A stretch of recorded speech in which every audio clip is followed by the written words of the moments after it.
RPSC first grade 2020 का Sanskrit education department का यहाँ से 2020 का क्वेश्चन पेपर देख रहे हैं। वन बाय वन सारे क्वेश्चन देखेंगे। पहला क्वेश्चन कहता है अधिकतम पूर्णांक जो 101 की घात 100 माइनस 1 को विभाजित करता है बराबर है। तो 101 की घात 100 माइनस 1 दिया गया, इसे 1 प्लस 100 की घात 100 माइनस 1 करेंगे। इसे अगर हम देखें तो ये 100 सी के 100 की पावर के माइनस में 1 आएगा। तो 100 सी के इसका एक्सपेंशन कर लेते हैं 0 से 100 तक। 100 सी 0 100 की पावर 0 प्लस 100 सी 1 100 की पावर 1, 100 सी 2 100 की power 2 and then so on 100 C 100 100 की पावर 100 माइनस में 1 आएगा। इसको अगर सिंप्लीफाई करें ये वैल्यू यहाँ से हमारे पास इससे कट जाएगी और 100 सी 1 से 1 कट गया, 1 माइनस 1 था ना, यहाँ से 100 सी 1 100 की पावर 1 है यानी 100 इंटू 100। इसके नेक्स्ट आएगा 100 सी 2 यानी 100 इंटू 99 अपॉन 2 100 की power 2 and then so on 100 की पावर 100 आएगा। 100 हम कॉमन ले लेंगे, यहाँ से ये वैल्यू बचेगी। इसमें से अगर हम एक और 100 कॉमन ले लें, 100 का स्क्वायर कॉमन ले तो ये वैल्यू आएगी। तो ये वैल्यू डिविजिबल है 100 स्क्वायर से। 100 स्क्वायर का मतलब 10,000 से डिविजिबल है। मिनिमम अमाउंट 10,000 है जिससे डिविजिबल है। थर्ड ऑप्शन करेक्ट हो जाएगा। ए सिमेट्रिक मैट्रिक्स है, निम्न में से कौन से सिमेट्रिक मैट्रिक्स नहीं होगी। अगर ए सिमेट्रिक मैट्रिक्स है तो अगर इसको हम सॉल्व करें, अगर ए हम सिमेट्रिक मैट्रिक्स मानेंगे तो हमारे पास यहाँ से कुछ इस तरीके से लिखी जाएगी ए बी बी डी प्रकार से। तो यहाँ से ए डैश यानी इसका ट्रांसपोज भी ए बी बी डी आएगा। ए माइनस ए डैश अगर करते हैं 0 आएगी। 0 मैट्रिक्स हमारे पास निलपोटेंट मैट्रिक्स है जो कि सिमेट्रिक नहीं है। तो यहाँ से ऑप्शन डी यहाँ पर करेक्ट आंसर हो गया। नेक्स्ट कहता है यहाँ से ए इक्वल्स टू 2 माइनस 3 1 माइनस 1। तो ए की पावर 1003 माइनस 5 गुणा ए की पावर 1002 का मॉड हमारे पास डिटर्मिनेंट क्या आएगा। इसको सॉल्व ए हमें यहाँ से दिया गया ये वैल्यू निकालनी है। तो ए का क्यूब अगर करते हैं तो ये वैल्यू आएगी माइनस 1 0 0 माइनस 1 आएगा। तो ए क्यूब की वैल्यू माइनस ऑफ आई आ रही है तो यानी 1102। ए की पावर अगर करते हैं तो ए की पावर 3 गुणा 334 आएगा। मतलब सम संख्या में पावर है ए क्यूब की, ए क्यूब माइनस आई है, माइनस आई की सम संख्या में पावर प्लस आई बन जाएगी हमारे पास। तो ए की पावर 1002 अगर इसमें से सॉल्व करते हैं हम कॉमन ले लेंगे, ए माइनस 5 आई आ गया। तो ए माइनस 5 आई हम यहाँ से सॉल्व करें तो इसकी वैल्यू हमारे पास क्या आएगी, ए इसकी वैल्यू तो आई आ गई, आई में चेंज हो गया ये, बाकी ए माइनस 5 आई की वैल्यू शिफ्ट कर दी। तो इसको आई से मल्टीप्लाई करेंगे तो यही वैल्यू आएगी। तो माइनस तीन इसका हमने डिटर्मिनेंट निकालना है। तो यहाँ से आएगा प्लस का 18 हो जाएगा और प्लस का 3 18 और 3 हमारे पास 21 हो गया। तो यहाँ से हमारा ऑप्शन सेकंड यहाँ पर करेक्ट आंसर है। नेक्स्ट क्वेश्चन कहता है यदि समीकरण यहाँ से डिटर्मिनेंट इक्वल्स टू 0 दिया गया है तो एक मूल इसका x इक्वल्स टू -9 है। अगर x इक्वल्स टू -9 है तो बाकी मूल हमें बताने इसके यहाँ पर क्या होंगे। तो अगर इसके बाकी मूल हम देखें, पहले हम डिटर्मिनेंट को एक्सपेंड कर लेते हैं।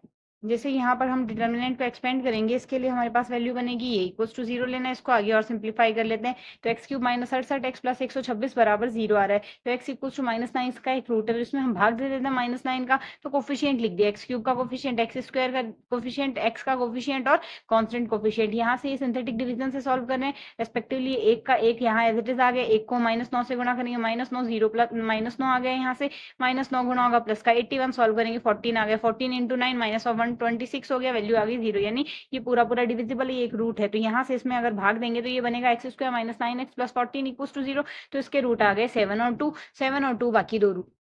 तो 7 और 2 बाकी दो रूट होंगे। यहाँ से हमारे पास फर्स्ट ऑप्शन करेक्ट हो जाएगा।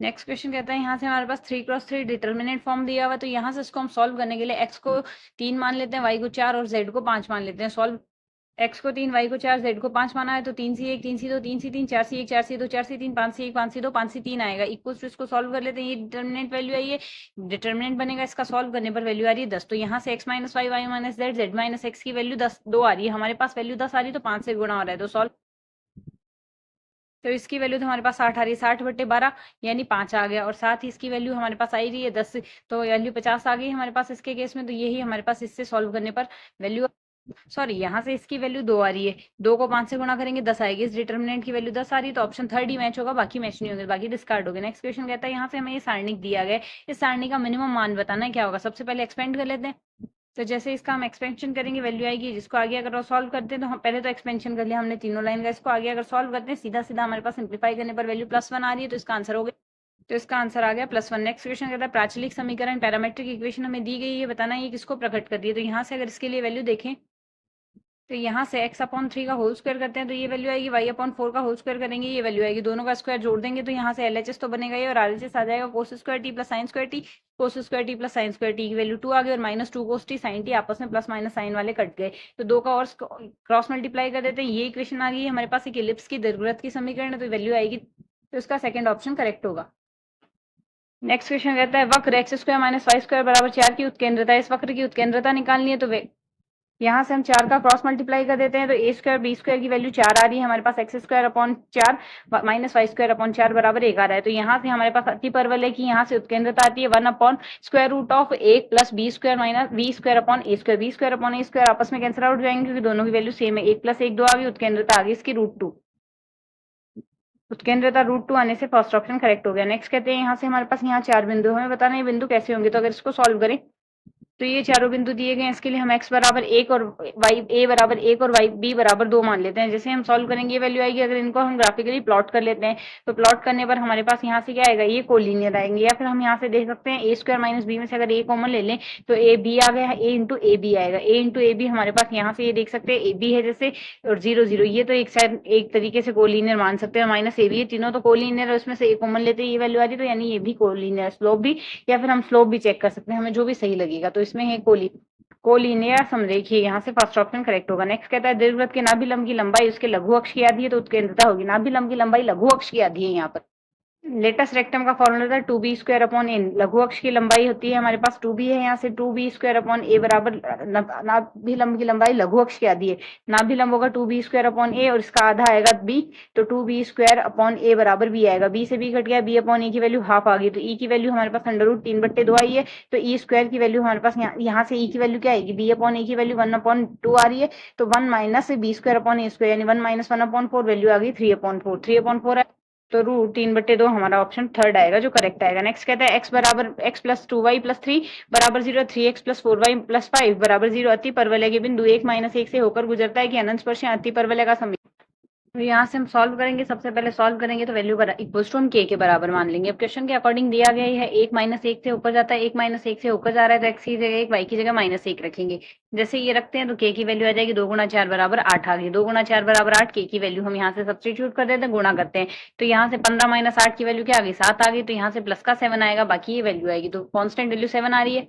अब अगर इसमें हम यहाँ ऑप्शन से कंपेयर करें कांस्टेंट वैल्यू 7 आने से हमारा यहाँ पर इसमें जो हमारा फर्स्ट ऑप्शन है वो इसके लिए करेक्ट आंसर हो जाएगा। नेक्स्ट यहाँ से नेक्स्ट क्वेश्चन कहता है हमारे पास यहाँ से 12 नंबर वक्रों, दो वक्र दिए हैं कि उभयनिष्ठ स्पर्श रेखा बतानी है। तो अगर इसकी उभयनिष्ठ स्पर्श रेखा देखें दोनों के केस में हम dy अपॉन dx निकाल लेते हैं। दोनों के लिए dy अपॉन dx की उभयनिष्ठ स्पर्श रेखा के केस में हमारे पास प्रवणता बराबर होगी, तो एक्स स्क्वायर बराबर 1 आ रहा है, x की वैल्यू प्लस माइनस 1 आ गई, x की वैल्यू प्लस या -1 लेंगे तो वैल्यू +1 पर तो 3 आ रही है, y की वैल्यू तो यहाँ से हमारे पास 1 पर वैल्यू आ गई 3, तो m की वैल्यू आ जाएगी यहाँ से dy अपॉन dx की जो वैल्यू आई थी 3x square plus 1 which is equal to 4 आ गई, y माइनस 3 बराबर 4 गुणा x माइनस 1 आएगी, तो y बराबर 4x माइनस 1 आ गया, 4x माइनस 1 हमारा ऑप्शन थर्ड है जो कि करेक्ट आंसर होगा। नेक्स्ट कहते हैं यहाँ से इस फलन का मैक्सिमम और मिनिमम मान ज्ञात करना है। तो इसको वैल्यू को y के बराबर, इस वैल्यू को हमने f ऑफ x के बराबर मान लिया, f डैश x निकाला तो f डैश x की वैल्यू 0 रखेंगे, इसकी वैल्यू 0 रखेंगे, 1 माइनस एक्स स्क्वायर बराबर 0, एक्स स्क्वायर बराबर 1 आएगा, x की वैल्यू प्लस माइनस 1 आ गई,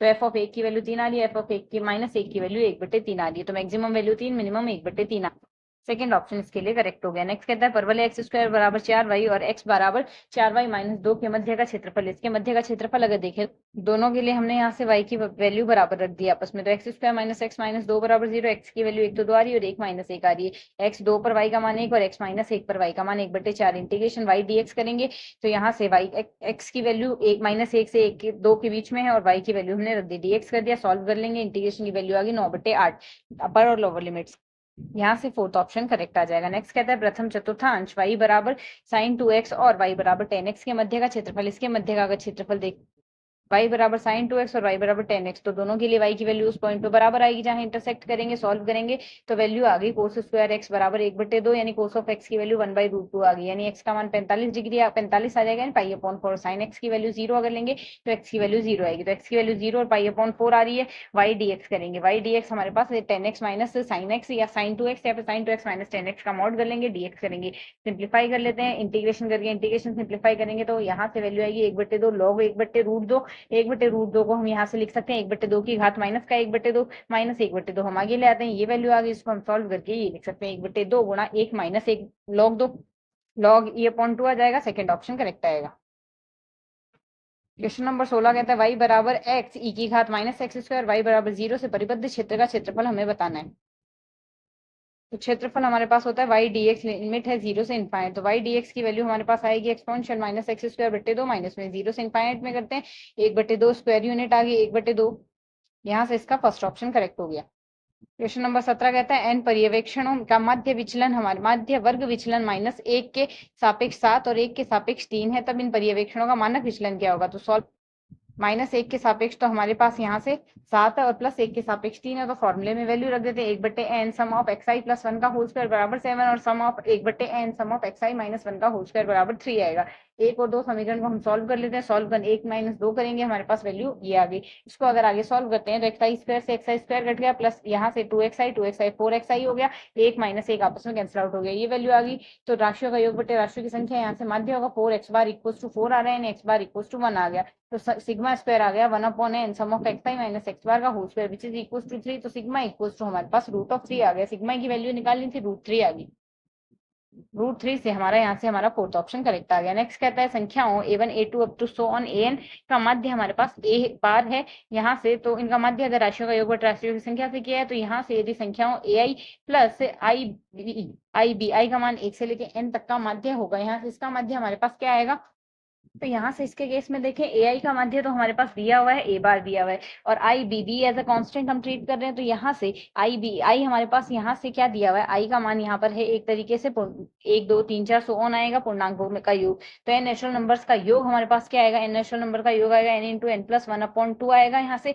साथ ही आई बी करेंगे तो सम ऑफ n प्राकृत संख्याओं का यहाँ से हमारे पास माध्य निकाले, राशियों का योग बटे राशियों की संख्या करेंगे, n से n कैंसिल हो गया, n + 1/2 आ गया, b एज अ कांस्टेंट आएगा, और a का हमारे पास माध्य a बार आ रहा है, तो यहाँ से हमारा फोर्थ ऑप्शन इसके लिए करेक्ट हो जाएगा। नेक्स्ट क्वेश्चन कहता है इसके लिए बारंबारता बंटन के लिए बहुलक ज्ञात करना है। यहाँ से हमारे पास एक तरफ वर्ग दिए हैं, दूसरी तरफ बारंबारताएं दी है, तो इसका अगर बहुलक ज्ञात, इसमें बहुलक का सूत्र हमारे पास आएगा L + f1 - f0 × h/2f1 - f0 - of f2। Highest value है f की हमारे पास 72, तो रेस्पेक्टिवली 21 से 28 के मध्य है, तो L की वैल्यू 21 आ गई, और साथ ही हमारे पास यहाँ से f1 की वैल्यू 72 आ रही है, फ्रिक्वेंसी इससे पहले वाली फ्रिक्वेंसी 36 है और आगे वाली 51 है, हाइट यहाँ से इसका डिफरेंस 8-7 का है हमारे पास, तो मोड की वैल्यू इस फॉर्मूले में वैल्यू रख दी L + f1 - f0 2f1 2 - of f0 - f2 × h, solve करने पर वैल्यू आ गई 25.42।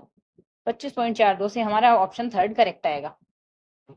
52 पत्तों की एक ताश की गड्डी में से 2 पत्ते बिना पहला पत्ता वापस डाले निकाले जाते हैं, दोनों पत्तों के इक्के होने की क्या प्रायिकता है। तो 2 पत्ते निकाले जा रहे हैं और बिना रिपीटेशन के निकाले जा रहे हैं। एक ताश की गड्डी में 4 इक्के होते हैं, तो 4/52 आ जाएगा, और साथ ही उस इक्के को हमने वापस, मतलब चारों में से कोई सा भी इक्का हो सकता है, अब हमने वो उस पत्ते को वापस नहीं निकाला, वो दूसरा भी इक्का होने की प्रायिकता 3/51 हो गया। सॉल्व कर लेते हैं, 3/51 को सरल करेंगे तो 1/17 आ गया, 4/52 को सॉल्व करेंगे यहाँ से 1/13 आ गया, यहाँ से हमारे पास क्या आ गया 1/13 × 17, तो सॉल्व करने पर वैल्यू आएगी, अंश में हमारे पास 1 आ रहा है, तो ये सीधी सी बात है 51 2 गुना इनका होगा नहीं, तो 1/221 होगा, आप गुणा करके देख सकते हैं, थर्ड ऑप्शन करेक्ट आएगा। नेक्स्ट क्वेश्चन कहता है ए और बी हमारे पास इस प्रकार है कि probability of A bar B, probability of B, probability of A intersection B bar, और है तो हमें probability of B upon A union B bar निकालना है। तो अगर इसको हम सॉल्व कर लें, वैल्यू है ए इंटरसेक्शन बी बार की प्रोबेबिलिटी आएगी P A minus P A intersection B, value substitute करते हैं, तो पी ए इंटरसेक्शन की वैल्यू इंटरसेक्शन बी की वैल्यू आएगी 0.2। इसको अगर हम सॉल्व करें ए यूनियन बी बार की P A plus P B minus P A intersection B bar, probability of B bar आएगी 1 - 0.4, सोल्व करने पर 0.6 वैल्यू आएगी। इसको अगर आगे सॉल्व करें 0.8 वैल्यू आएगी। Probability of B intersection A union B bar की वैल्यू आएगी B intersection A plus B intersection B bar, 0.2 आ गई। यहाँ से अगर सॉल्व करते हैं वैल्यू आएगी 1/4, 1/4 से आंसर 0.25 हमारे पास यहाँ से इसका आंसर आ गया। नेक्स्ट कहता है ए, यहाँ से हमारे पास है एलिमेंट जी का की कोटि n है तथा p n से अभाज्य है, तो a की घात p की कोटि हमारे पास होगी। यहाँ से हमारे पास a g का कोई भी अवयव n कोटि का अवयव है, p n से अभाज्य संख्या है, तो a की घात p की जो कोटि आएगी, यहाँ से हमारे पास p और n परस्पर अभाज्य जी से भी 1 आएगा, तो इसके केस में a की घात p की कोटि भी हमारे पास n ही आएगी। सेकंड ऑप्शन इसके लिए करेक्ट होगा। नेक्स्ट क्वेश्चन कहता है यदि एच जी का उप सब ग्रुप है, साथ ही एन जी का नॉर्मल सब ग्रुप है, तो एच इंटरसेक्शन एन होगा, वो एच का यहाँ से नॉर्मल सब ग्रुप होगा। एच तो कोई भी सब ग्रुप है और एन नॉर्मल सब ग्रुप है, तो एच इंटरसेक्शन एन जो आएगा वो हमारे पास एच का नॉर्मल सब ग्रुप आएगा। ये हमारे पास डायरेक्ट रिजल्ट है। क्रमचय का प्रतिलोम हमें बताना है, तो इसका प्रतिलोम क्या आएगा, एक की इमेज आएगी 2, एक की इमेज हमारे पास 2 सिर्फ इसमें दी है, ये ऑप्शन करेक्ट हो जाएगा। बाकी हम यहाँ से चेक करिए, हमने सिर्फ इसमें देख लिया एक की इमेज 2 है, तो यहाँ से इसका थर्ड ऑप्शन हमारे पास करेक्ट बनेगा। सॉरी थर्ड नहीं बनेगा, और इसमें भी एक की इमेज 2 है, इसमें नहीं होगा, ये तो नहीं है, साथ ही ये भी नहीं है, एक की इमेज 2 आ गई, साथ ही हमारे पास 2 की इमेज 3 आ रही है, 2 की इमेज 3 हमारे पास इसमें भी आ रही है और अगले में भी आ रही है, 3 की इमेज 1 अगर देखें, 3 की इमेज 1 हमारे पास यहाँ से इसमें आ रही है, तो ये ऑप्शन हमारे पास करेक्ट होगा, ऑप्शन फर्स्ट इसमें करेक्ट होगा, ना कि ऑप्शन थर्ड, क्योंकि यहाँ से 3 की इमेज 1 नहीं आ रही है, तो ये डिस्कार्ड हो गया, बचा हुआ एक ऑप्शन फर्स्ट करेक्ट होगा। नेक्स्ट क्वेश्चन है क्वेश्चन नंबर 25। इसमें अगर देखें यहाँ से हमारे पास एक की इमेज 5 है, तो इसमें एक की इमेज 5, 5 की इमेज 1 है, तो एक की इमेज 1 ही आएगी, रेस्पेक्टिवली 2 की इमेज चेक करें, 2 की इमेज इसमें 1 है और इसमें अगले में 2 की इमेज 1 की इमेज 2 है, तो 2 की इमेज 2 भी सेल्फ इमेज है, 3 की इमेज चेक करें, 3 की इमेज 2 है और 2 की इमेज हमारे पास यहाँ से 4 है, तो 2 की इमेज आएगी हमारे पास 4। नेक्स्ट है इसके लिए हमारे पास यहाँ से इसके केस में 2 की इमेज 4 है, तो हमारे पास 2 की इमेज 4 किसी में नहीं आ रही, तो इसके केस में हम ऐसे ना मल्टीप्लाई करके इस डायरेक्शन में मल्टीप्लाई करेंगे, इस डायरेक्शन में अगर मल्टीप्लाई करें तो यहाँ से हमारे पास एक की इमेज 2 आ रही है और 2 की इमेज 1 आ रही है, एक की इमेज 1 आ गई, 2 की इमेज 2 आ रही है, 2 की इमेज 4 है और 4 की इमेज 3 है, तो 2 की इमेज 4, 4 की इमेज 3, यानी 2 की इमेज आ गई 3। नेक्स्ट है हमारे पास 3 की इमेज 2 आएगी ही यहाँ से, ये तो कंफर्म है। 4 की इमेज हमारे पास क्या है, 4 की इमेज इसमें 5 और 5 की इमेज है 4, तो 4 भी सेल्फ इमेज है। 5 की इमेज अगर हम चेक करें तो 2 की इमेज 3 हमारे पास इसी में आ रही है, औरों में नहीं आ रही, तो एक ऑप्शन सीधा सा हम कह सकते हैं ऑप्शन सेकंड हमारे पास इसके लिए करेक्ट होगा, बाकी हमें यहाँ से आगे इसमें चेक नहीं करना है। नेक्स्ट है यहाँ से यदि गुणात्मक समूह है G equal to 1 plus minus 1 और प्लस माइनस आयटा का सबग्रुप H प्लस माइनस 1 है, G में H का सभी भिन्न है समुच्चय, को सेट्स हमारे पास किसमें बराबर होंगे, को सेट्स जो आएंगे वो यहाँ से इसके HI के केवल HI के सॉरी जो को सेट्स आएंगे वो केवल हमारे पास यहाँ से H और HI के बराबर ही आएंगे। नेक्स्ट कहता है N1 N2 हमारे पास G के प्रसामान्य प्रसामान्य सबग्रुप है और G अपॉन N1 और G अपॉन N2 बराबर है, यदि और केवल यदि N1 बराबर हमारे पास N2 आ जाए, उसके केस में आएगा C प्लस सम्मिश्र संख्याओं का एक योगात्मक समूह है, प्रतिचित्रण फाई C से C पर phi Z equal to Z bar for all Z belongs to C द्वारा परिभाषित है, तो F की इमेज जो आएगी वो हमारे पास स्वकारिता आएगी, ऑटोमॉर्फिज्म F की इमेज हमारे पास यहाँ से बनती है। R 0 प्लस 0 1 2 3 4 5 क्रॉस 5 6 प्लस 6 है, तो R हमारे पास होगा, इसके केस में R हमारे पास शून्य के भाजक सहित वाले होगा। रिंग विद जीरो डिवाइजर इसके लिए आएगा, रिंग विद जीरो डिवाइजर। सममित समुच्चय सिमेट्रिक ग्रुप S5 में 5 क्रम के अवयवों की संख्या होगी, 5 ऑर्डर के एलिमेंट्स की जो संख्या आएगी वो आएगी, इसके लिए हमारे पास 5 ऑर्डर के एलिमेंट्स की संख्या बनती है इसमें, यहाँ से आएगा n फैक्टोरियल अपॉन 5 ऑर्डर का ग्रुप हमारे पास 5 पार्टीशन पूरा 5 0 5 होगा तभी बनेगा, अपॉन 5 इसको सॉल्व करेंगे, 4 फैक्टोरियल आ गया, 4 फैक्टोरियल की वैल्यू आएगी 24, तो यहाँ से हमारा फोर्थ ऑप्शन इसके लिए करेक्ट हो जाएगा। क्वेश्चन नंबर 31 कहता है यहाँ से R एक एकक अवयव सहित क्रम विनिमय वलय है, M R की उच्चिष्ट गुंजावली है, यदि और केवल यदि यह गुंजावली कब होगी, जब हमारे पास R अपॉन M एक क्षेत्र बनता है, उसके केस में उच्चिष्ट गुंजावली बनेगी।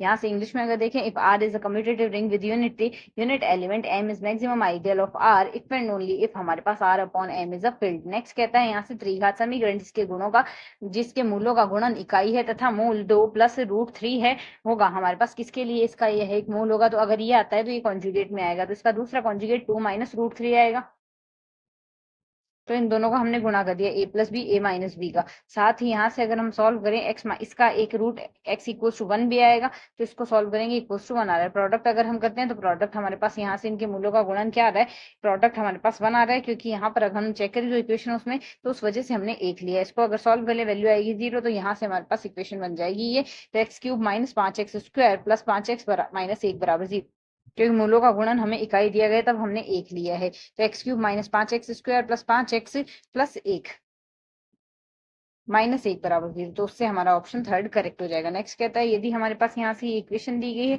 इसके हमारे पास ये मूल है, तब हमारे पास इसके इस इक्वेशन के मूल है ये यहाँ से सारे, तो यहाँ अल्फा 1 अल्फा 2 इसके मूल है, तो यहाँ से हमारे पास इसकी इक्वेशन की वैल्यू बतानी है, तो इसको सॉल्व करें। तो सबसे पहले हम सॉल्व करने के लिए यहाँ से x माइनस 1 और x माइनस 2 इसके मूल मान लेते हैं, बराबर 0 माइनस प्लस 1 और प्लस 2 हमारे पास मूल आ गए, ये इक्वेशन आगे सॉल्व करते हैं। p1 की वैल्यू 3 आएगी, p2 की वैल्यू 2 आएगी, 1 प्लस अल्फा 1 प्लस अल्फा 2, तो अल्फा 1 की वैल्यू 2 थी और 1 की वैल्यू 3 थी, बराबर हमारे पास क्या आ जाएगा, 1 की वैल्यू 2 थी और 1 की वैल्यू 3 थी, तो 3 गुना यहाँ से सॉरी 1 की वैल्यू 1 और 2, तो 2 गुना 3 हो गया, बराबर 6 आ गए, तो 1 प्लस p1 प्लस p2 बराबर 6 आ रहा है, तो इससे हमारा ऑप्शन थर्ड करेक्ट होगा। सिर्फ ऑप्शन थर्ड है जो इसमें मैच करेगा वो करेक्ट हो जाएगा। समीकरण इतने के मूल है, इसके मूल हमें बताने हैं क्या होंगे, तो अगर सॉल्व करें यहाँ से अगर हम देखें x बराबर 5, यहाँ पर इस एक समीकरण का मूल है हमारे पास। x बराबर 5 करेंगे तो जैसे x बराबर 5 का इसमें भाग देंगे x माइनस 5 का, सिंथेटिक डिवीजन से हमारे पास आएगा x square plus 5x plus 7 बराबर 0। तो B square minus 4ac minus of B plus minus root B square minus 4ac upon 2a करेंगे तो उससे हमारे पास इमेजनरी रूट आएंगे। तो एक रूट तो हमारे पास रियल आ रहा है, बाकी दो हमारे पास इमेजनरी आ रहे हैं। तो यहाँ से इसका हमारा फोर्थ ऑप्शन करेक्ट आ जाएगा। नेक्स्ट कहता है समीकरण जिसका प्रत्येक मूल समीकरण इतने के मूलों से दो अधिक है बराबर होगा। तो यहाँ से इसका प्रत्येक मूल जो आएगा इसके मूलों से दो अधिक है। तो अगर इसके मूल हमारे पास x है तो इसके मूल हमारे पास क्या आ जाएगी, मतलब इसका अगर y है मूल तो इसके इससे दो अधिक है।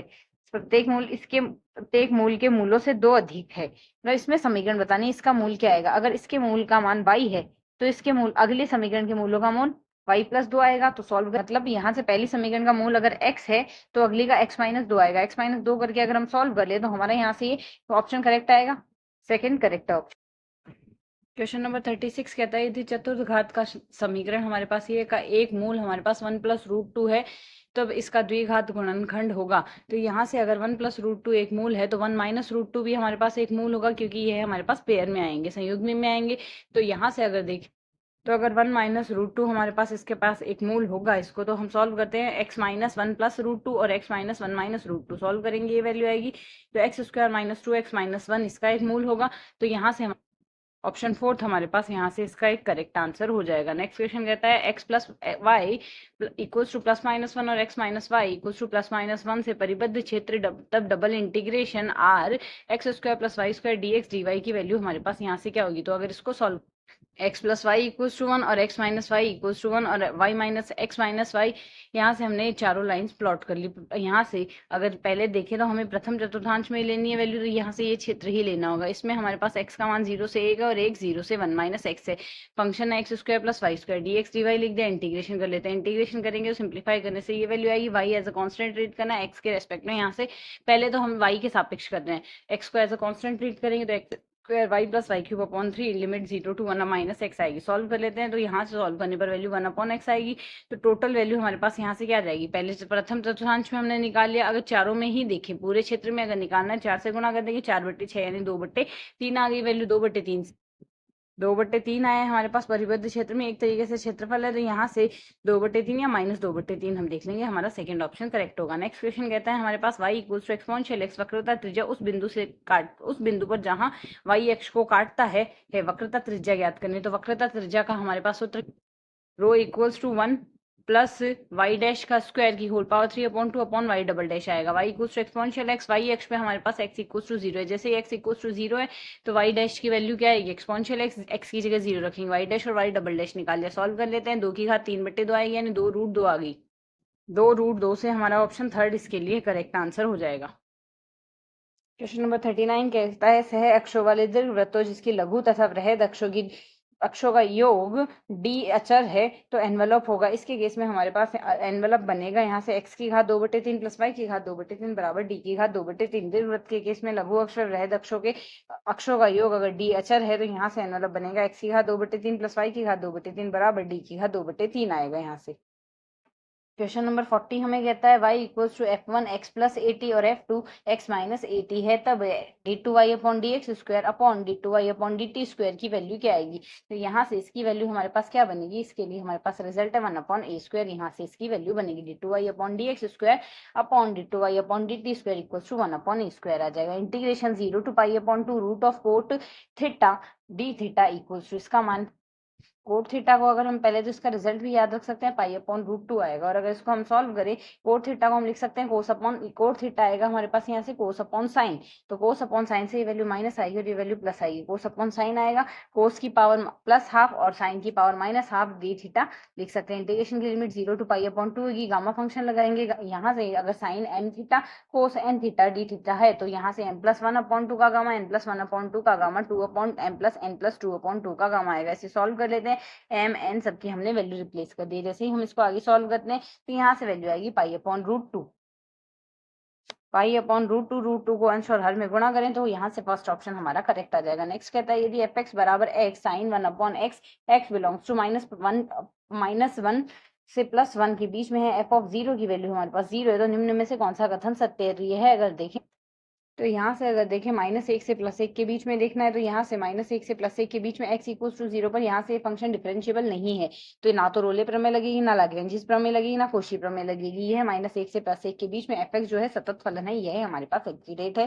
थर्ड ऑप्शन करेक्ट होगा। यदि x belongs to 0 to 1 fx equal to x³ विभाजन p इस प्रकार है 0 1/n 2/n up to n/n, तो इस पर डार्बू प्रमेय, डार्बू योग अगर लाए UF/P, UFP की वैल्यू हमारे पास इसके लिए क्या बनेगी, डार्बू प्रमेय के कंसेप्ट से यहाँ से हमारे पास इसका योग बनेगा n+1 का whole square upon 2n, n+1 का होल स्क्वायर अपॉन 2n। यहाँ से इसके लिए डार्बू का अपर डार्बोक सम आएगा। एक परिबद्ध श्रेणी जो होती है वह हमारे पास या तो अभिसारी होगी या दोलायमान होगी। जिसे अगर कांस्टेंट सीक्वेंस ले लेते हैं तो वो परिबद्ध भी है और अभिसारी भी है। बट यहाँ से जैसे -1 की पावर n है, यह परिबद्ध तो है पर यहाँ से ना अभिसारी नहीं है, दोलायमान है। तो परिबद्ध श्रेणी या तो अभिसारी होती है या दोलायमान होती है। नेक्स्ट क्वेश्चन कहता है क्वेश्चन नंबर 45, श्रेणी है x-x+1 माइनस ऑफ x+1 का whole square upon 2 factorial and then so on. यहाँ से ये अपसारी है। अपसारी हमें बताना है कब होगी, तो यहाँ इसके लिए पहले हमने un निकालिए। अगर x इक्वल टू 0 रखते हैं तो ये श्रेणी बनेगी। एज वी कैन सी ये हमारे पास कन्वर्जेंट है। x इक्वल टू -1 रखते हैं तो इसके लिए भी un 0 आ रहा है, इसके लिए हमारे पास श्रेणी कन्वर्जेंट है। x इक्वल टू -2 रखते हैं तो उसके लिए हमारे पास ये श्रेणी बनेगी। एज वी कैन सी ये श्रेणी हमारे पास 1/n फैक्टोरियल जो कि कन्वर्जेंट है, पर हमारे पास x इक्वल टू -3 पे 2 की पावर n/n फैक्टोरियल है। तो इसके लिए un+1 हमने निकाल लिया। दोनों का अनुपात देखेंगे, अनुपात आएगा 2/n+1 इक्वल टू 0 आ रहा है, टेंडिंग टू <<1 आ रहा है, यानी कन्वर्जेंट आएगा। तो यहाँ से तो ये हमारे पास हमेशा कन्वर्जेंट है, तो x के किसी भी वास्तविक मान के लिए नहीं होगी, हमेशा कन्वर्जेंट ही होगी। क्वेश्चन नंबर 46 कहता है सम ऑफ 1/n की पावर n² होगी। हमारे पास ये श्रेणी कैसी होगी, तो इसको पावर -n² है, तो अगर हम यहाँ से देखें ये हमारे पास बनेगा 1+1/1/n का पावर n का होल स्क्वायर। इस तरीके से हम लिख सकते हैं। तो अब अगर इसको सॉल्व करें, n टेंड्स टू इनफाइनाइट पर इसकी वैल्यू e आएगी, तो ये 1/e का स्क्वायर आ गया। As we can see this one does not equal to 0। अगर n इसका nवां पद हमारे पास 0 की ओर टेंड नहीं कर रहा, तो ये श्रेणी हमारे पास अपसारी होगी, कन्वर्जेंट नहीं होगी, डाइवर्जेंट होगी। सेकंड ऑप्शन इसके लिए हमारे पास करेक्ट हो गया। fz विश्लेषिक फलन है तो f'(z) होगा। अगर fz हमारा विश्लेषिक फलन है तो जो f'(z) आएगा वो cos थीटा माइनस आएगा sin theta f r del f upon f r है, del f upon del r आएगा। मतलब यहाँ से एक्सपोनेंशियल माइनस आएगा थीटा और एफ आर आएगा। यहाँ से अगर फलन हमारे पास विश्लेषिक है तो f'(z) की वैल्यू सेकंड ऑप्शन करेक्ट आ गया। क्वेश्चन नंबर 48 हमें यहाँ से कहता है एक्सपोनेंशियल -2x sin 2y का संयुग्मी फलन है। संयुग्मी फलन आएगा यहाँ से, अगर ये हमें दिया गया इसको हम u मान ले तो u का हमारे पास अवकलन x के सापेक्ष आएगा -2 एक्सपोनेंशियल -2x sin 2y आएगा। इसका हम इंटीग्रेशन कर लेते हैं y के सापेक्ष। अवकलन x के सापेक्ष करना है, समाकलन y के सापेक्ष, क्योंकि ux इक्वल टू vy होता तो ux तो आ गया। अब y के सापेक्ष अगर समाकलन कर लिए तो v की वैल्यू आएगी। जैसे y के सापेक्ष हम समाकलन करेंगे तो sin 2y का समाकलन क्या आएगा, cos 2y अपॉन 2 और साथ में माइनस आ जाएगा। तो इसका हमारे पास वैल्यू आएगी माइनस माइनस तो कैंसिल आउट हो गया, ये वैल्यू आ गई 2 एक्सपोनेंशियल 2 भी तो कैंसिल आउट हो जाएगा, अपॉन 2 आएगा तो 2 भी हमारे पास यहाँ से कैंसिल आउट हो जाएगा। तो ये वैल्यू आ गई exponential -2x cos of 2y plus 3 हमारे पास यहाँ से करेक्ट आंसर आ गया। नेक्स्ट क्वेश्चन कहता है द्विरेखीय रूपांतरण हमें यहाँ से दिया गया है जो बिंदु z बराबर 2 1 और 0 को 1 0 और आयोटा में रूपांतरित करता है। हमें बताना है कौन सी वैल्यू इसमें करेक्ट होगी। तो इसके केस में अगर हम यहाँ से देख तो यहाँ से अगर देखें z बराबर 1 का रूपांतरण w बराबर 0 है, तो अगर z बराबर 1 रखोगे w बराबर 0 नहीं आ रहा, फर्स्ट और फोर्थ ऑप्शन डिस्कार्ड हो जाएगा। z बराबर 1 पर w बराबर 0 है हमारे पास यहाँ से, तो z बराबर 1 पर अगर देखें तो w बराबर 0 हमारे पास किसमें है, तो इस एक तो सेकंड में इसमें तो है नहीं, तो यहाँ से ये तो हो गया हमारे पास डिस्कार्ड, रिस्पेक्टिवली ये भी हो गया डिस्कार्ड, दोनों डिस्कार्ड हो गए। नेक्स्ट कहता है हमारे पास यहाँ से z बराबर 0 पर w बराबर आयोटा है, तो जैसे ही हम 0 रखेंगे ये बनेगा हमारे पास यहाँ से माइनस का 2 आयोटा बट्टे में बन रहा है, यहाँ से हमारे पास माइनस का 2 तो कैंसिल आउट हो गया, 2 से 2 आयोटा बन गया रिस्पेक्टिवली इसमें। और देख लेते हैं z बराबर 2 पर हमारे पास z बराबर 0 पर आयोटा है, तो माइनस का 2 आयोटा बट्टे में आ रहा है हमारे पास, यहाँ से 2 कैंसिल आउट हो गया, माइनस आयोटा बन रहा है तो ये भी कैंसिल आउट हो गया। यहाँ से 0 पर आयोटा बनना चाहिए, तो हमारा सेकेंड ऑप्शन इसके लिए करेक्ट आंसर होगा। प्रतिचित्रण f ऑफ z बराबर z बार है, तो यह f ऑफ z बराबर z बार हमारा तुल्यकोणीय प्रतिचित्रण है, आइसोगोनल प्रतिचित्रण ये हमारे पास यहाँ से होगा। क्वेश्चन नंबर 51 कहता है समाकलन integration mod of z minus half equals to 1 exponential z की square upon z minus iota का स्क्वायर dz की वैल्यू हमारे पास होगी। इसको अगर सॉल्व यहाँ से इसको हम i के इक्वल मान लेते हैं, तो अब अगर हम यहाँ से देखें f of z upon z minus a की होल पावर n+1 का इंटीग्रेशन ओवर c करते हैं dz के रेस्पेक्ट में करें तो 2 पाई iota upon n factorial f का n टाइम डेरिवेटिव a आएगा, तो 2 पाई आयोटा यहाँ से ए की जगह हमारे पास क्या आ गया, यहाँ से हमारे पास ये आयोटा पर इसके लिए विचित्रता है, तो यहाँ से एफ डैश आयोटा आ गया। एक बार ही आएगा क्योंकि n+1 की वैल्यू 2 है, तो n की वैल्यू 1 आ गई। रिस्पेक्टिवली एफ जेड की वैल्यू एक्सपोनेंशियल जेड स्क्वायर है, तो एफ डैश जेड बराबर 2z एक्सपोनेंशियल जेड स्क्वायर आ गया।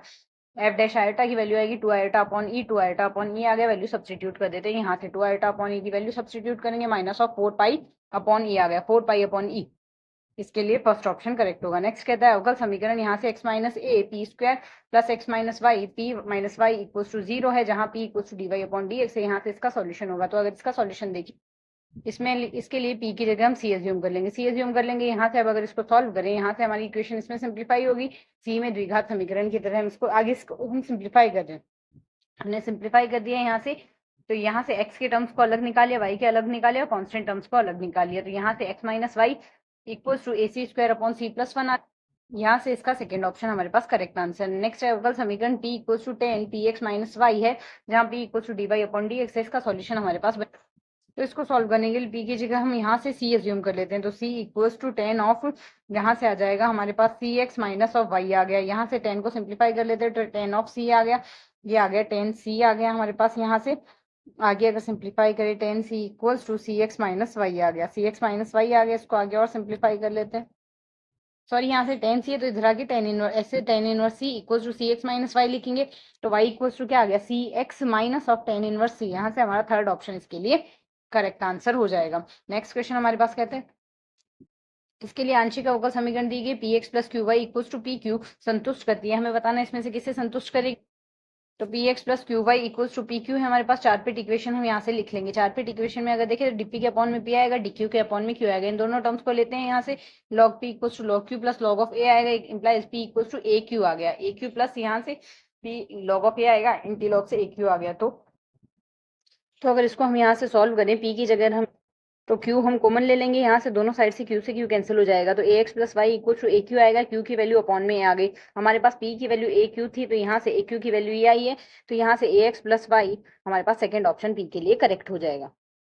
क्वेश्चन नंबर 55 कहता है, यहाँ से ये इक्वेशन दी गई, इसका हल बताना है। तो अगर इसका हल देखिए, पहले ऑप्शंस को देख लेते हैं। एक तो एक्स वाई जेड ऑप्शन में है, एक हमारे पास x square y square z square option में है। तो अगर इसको हम पहले सॉल्व कर ले, तो यहाँ से dx के अपॉन में ये आएगा, dy के अपॉन में dz के अपॉन में रेस्पेक्टिव वैल्यू लिख दी। अब अगर x dx plus y dy minus z minus of dz लिखें, तो वैल्यू हमारे पास 0 आ जाएगी। मतलब इसको x से गुणा कर दे, इसको y से गुणा कर दे अंश को, और इसको भी हर को सीधा सीधा माइनस कर दे। तो यहाँ से x square minus y square minus 2z equal to c1 आ गया। Respectively dx upon x dy upon y dz upon z equal to 0 आएगा। दोनों साइड लॉग ले लेते हैं, x y z equal to c2 आ गया। ये हमारे पास दोनों मिलकर आंसर देंगे, तो हमारा ऑप्शन यहाँ से सी ऑप्शन हमारे पास यहाँ से करेक्ट हो जाएगा। नेक्स्ट कहता है अवकल समीकरण d two y upon D x square plus 3y equal to x sine x का हमारे पास विशिष्ट समाकलन पर्टिकुलर इंटीग्रल हमें यहाँ से फाइंड आउट करना है। तो सॉल्व करें, यहाँ से पर्टिकुलर इंटीग्रल बनेगा 1 upon D square plus 3x exponential eta x लिखेंगे, क्योंकि साइन ऑफ एक्स हमारे पास इमेजिनरी पार्ट में चला गया।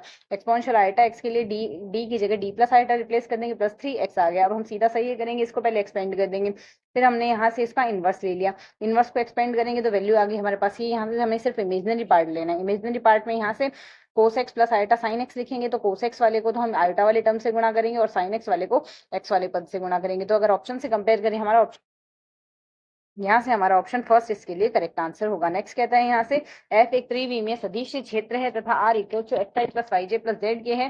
तो del cross r cross f होगा, हमें यहाँ से इसकी वैल्यू निकालनी है। तो value del cross r cross f, यहाँ से a cross b cross c के लिए फॉर्मूला लगा देंगे। A cross b cross c का फॉर्मूला होता है, पहले ए को सी से गुणा करते हैं, ए डॉट सी आएगा, आर बाहर आता है, माइनस आता है।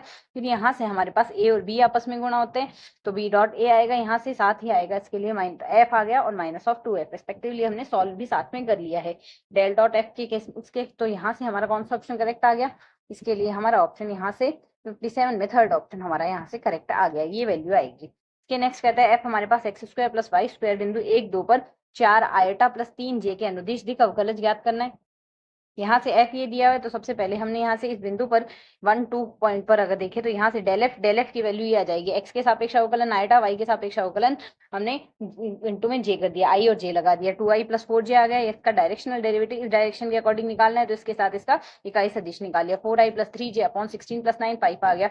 डॉट गुणा और कर देते हैं, डॉट गुणा आई का गुणांक आई के गुणांक से गुणा, जी का गुणांक जे के गुणांक से गुणा। तो 8 प्लस यहाँ से आएगा हमारे पास 12 बट्टे में आ रहा है 5, 20 बट्टे 5 है 4 आ गई वैल्यू। यहाँ से इसका सेकंड ऑप्शन हमारे पास करेक्ट आंसर है। क्वेश्चन नंबर 59 कहता है phi x i x y z एक अदिश बिंदु है तथा f equal to del phi r क्षेत्र में सर्वत्र संवृत्त वक्र सी द्वारा परिबद्ध है, तो integration of F dot D R बराबर है। इसका इंटीग्रेशन हमें बताना है क्या आएगा। तो किसी भी समृद्ध वक्र सी द्वारा परिबद्ध क्षेत्र जो आता है उसके लिए एफ डॉट डी आर की जो वैल्यू आएगी समृद्ध वक्र के लिए वैल्यू आएगी हमारे पास 0। फोर्थ ऑप्शन इसके लिए करेक्ट हो जाएगा। यदि एफ बराबर हमारे पास यहाँ से ये सदिश है तो डेल डॉट एफ डीवी की वैल्यू हमें बतानी है। यहाँ से क्या होगी, समतल है एक्स बराबर 0, वाई बराबर 0, जेड बराबर 0, 2x plus 2y plus Z बराबर 4 द्वारा परिबद्ध आयतन है। तो हम जानते हैं यहाँ से हमारे पास डेल डॉट एफ डीवी की वैल्यू निकालनी है, तो डेल डॉट एफ हम यहाँ से इसके लिए सॉल्व कर लेते हैं। इसका हम ग्रेडियंट डाइवर्जेंस निकालेंगे। डाइवर्जेंस निकालेंगे तो पहले टर्म का हमने एक्स के सापेक्ष अवकलन करना है, दूसरे का वाई के और तीसरे का जेड के। जेड वाले का 0 आ गया, वाई के साथ करेंगे तो माइनस ऑफ 2x आ गया और इसका एक्स के सापेक्ष करेंगे तो 4x आ गया। 4x minus 2x equal to into dv, तो सॉल्व करेंगे 2x dv आ गया। डीवी की वैल्यू dx dy dz लिख सकते हैं और इंटीग्रेशन की लिमिट हम यहाँ से लगाएंगे 0 से 4 माइनस 2x माइनस 2y, 0 से 2 माइनस x और 0 से 2 आ गया। इंटीग्रेशन करके अगर हम सॉल्व करते हैं तो हमारे पास यहाँ से फाइनल वैल्यू आएगी 8/3। 8/3 इसका आंसर होगा, 8/3 आएगा जो कि सेकंड ऑप्शन इसके लिए करेक्ट आंसर होगा। यहाँ से f की वैल्यू हमें दी गई है तो f cross del two f upon d t square into d t होगा। हाँ, यहाँ से f cross d two f upon d t square निकालना है। इंटीग्रेशन की लिमिट 1 से 2 है।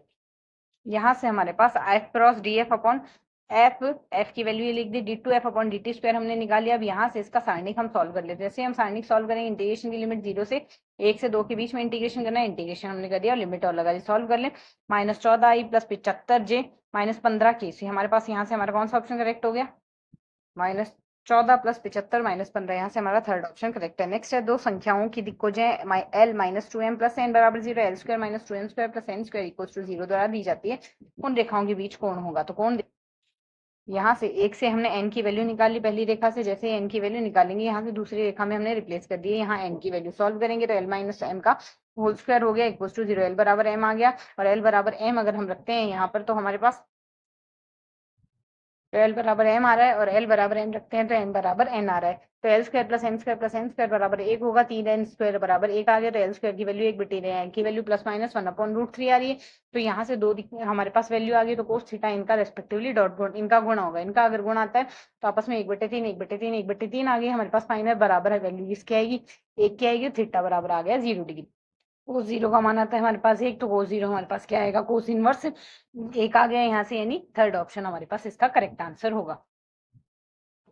क्वेश्चन नंबर 63 कहता है सरल रेखाएं a x upon alpha b y upon beta c z upon gamma और x upon alpha y upon beta z upon gamma बराबर है और x upon a alpha y upon b beta z upon c gamma समतली है। ये है, अगर हमारे पास समतली है तो इसके केस में हमारे पास यहाँ से बी माइनस सी माइनस ए और ए माइनस बी का जो मल्टीपल आएगा वो आएगा बराबर 0। बी माइनस सी माइनस ए और ए माइनस बी का मल्टीपल आएगा बराबर 0। थर्ड ऑप्शन इसके लिए करेक्ट आंसर होगा। नेक्स्ट कहता है समतल हमारे पास दो दिए गए, इन दोनों समतलों के मध्य दूरी देखनी है। तो अगर हम यहाँ से समतल में से 2 कॉमन ले ले और इसको सिंप्लीफाई कर ले तो ये 2x plus minus 2y plus minus of 2 common लेंगे तो यहाँ से इसको अगर सिंप्लीफाई करें 2 कॉमन ले लेंगे तो 2x minus 2y plus z की वैल्यू तो बराबर आएगी, यहाँ से d की वैल्यू अलग अलग आएगी। सॉल्व करें, दो समांतर समतलों के मध्य की दूरी आएगी d बराबर d1 माइनस d2 गामा और बटे a square plus b square plus c square. Solve करेंगे 3 माइनस 5/2 बन जाएगा, ये बट्टे में आएगा a का स्क्वायर यानी 4 प्लस 1। सॉल्व करेंगे 1/2/3 यानी 1/6 आ गई वैल्यू।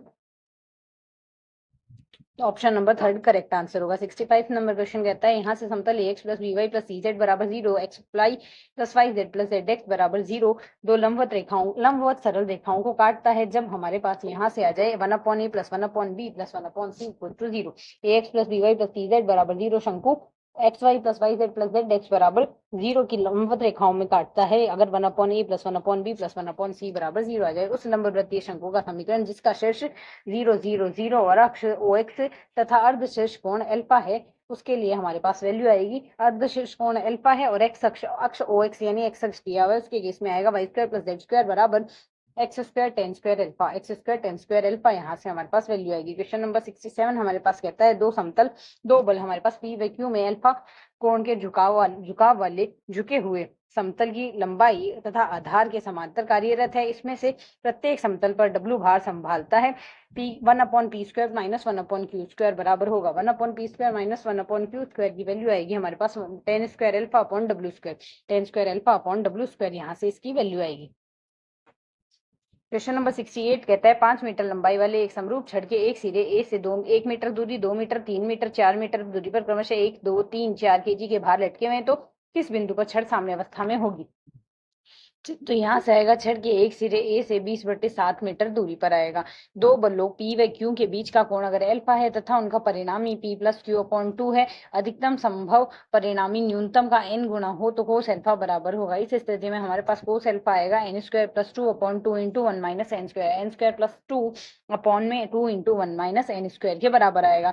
एक रुक्ष क्षेत्रीय समतल का घर्षण गुणांक tan अल्फा है, tan लैम्डा है। W भार के एक पिंड को एक समतल पर खींचने के लिए जरूरी बल P दिया जाता है तो P बराबर हमारे पास इसके केस में बनता है P बराबर W sin alpha + lambda upon कोस lambda. W sin alpha + lambda upon कोस लैम्डा आएगा। वर्ग ABCD की भुजाओं के अनुदिश क्रमवार P 2P 3P 4P बल क्रियाशील है, उसके परिणामी R का मान होगा। यहाँ से ABCD के अनुदिश लगे हुए, मतलब यहाँ से ABCD वर्ग है तो यहाँ से इस तरीके से हमारे पास लगा हुआ है। P के अनुदिश, एक के अनुदिश P है, दूसरे के अनुदिश 2P है, इसके नेक्स्ट हमारे पास 3P और इसके नेक्स्ट हमारे पास यहाँ से 4P है। तो एक्स अक्ष के अनुदिश अगर हम देखें तो हमारे पास -2P आ जाएगा। P इधर लग रहा है और 3P इधर लग रहा है, परिणामी -2P आएगा रिस्पेक्टिवली। इसमें 2P ऊपर लग रहा है, 2P नीचे लग रहा है, तो इसका भी परिणामी हमारे पास -2P आएगा। तो दोनों का होल स्क्वायर कर देते हैं और साथ में ऐड कर देते हैं, तो 4P² + 4P² 8P² आ जाएगा। 8P² का अंडर रूट कितना आएगा, 2√2 आएगा। तो उससे हमारे पास कौन सा ऑप्शन करेक्ट हो गया, इससे हमारा ऑप्शन फर्स्ट यहाँ पर करेक्ट आंसर होगा। नेक्स्ट क्वेश्चन कहता है क्वेश्चन नंबर 72, यदि दो बिंदु एक ही रेखा में एक ही क्षण पर एक ही बिंदु से गति करते हैं, पहला स्थिर वेग u से तथा दूसरा स्थिर वेग स्थिर त्वरण f से तथा दूसरे से पहले को पकड़ने से पहले इन दोनों बिंदुओं के बीच की अधिकतम दूरी कितनी होगी। इन दोनों बिंदुओं के बीच की अधिकतम दूरी होगी half of u² upon f। यहाँ से इनके बीच की दूरी होगी। गतिमान कण t समय पर बिंदु r थीटा पर अरीय त्वरण होगा। अरीय त्वरण का फॉर्मूला हमारे पास यहाँ पर होता है d2r/dt² - r d theta upon dt²। d2r/dt² r double dot का square minus of r theta dot का स्क्वायर, r डबल डॉट का square minus r of theta dot का स्क्वायर आएगा।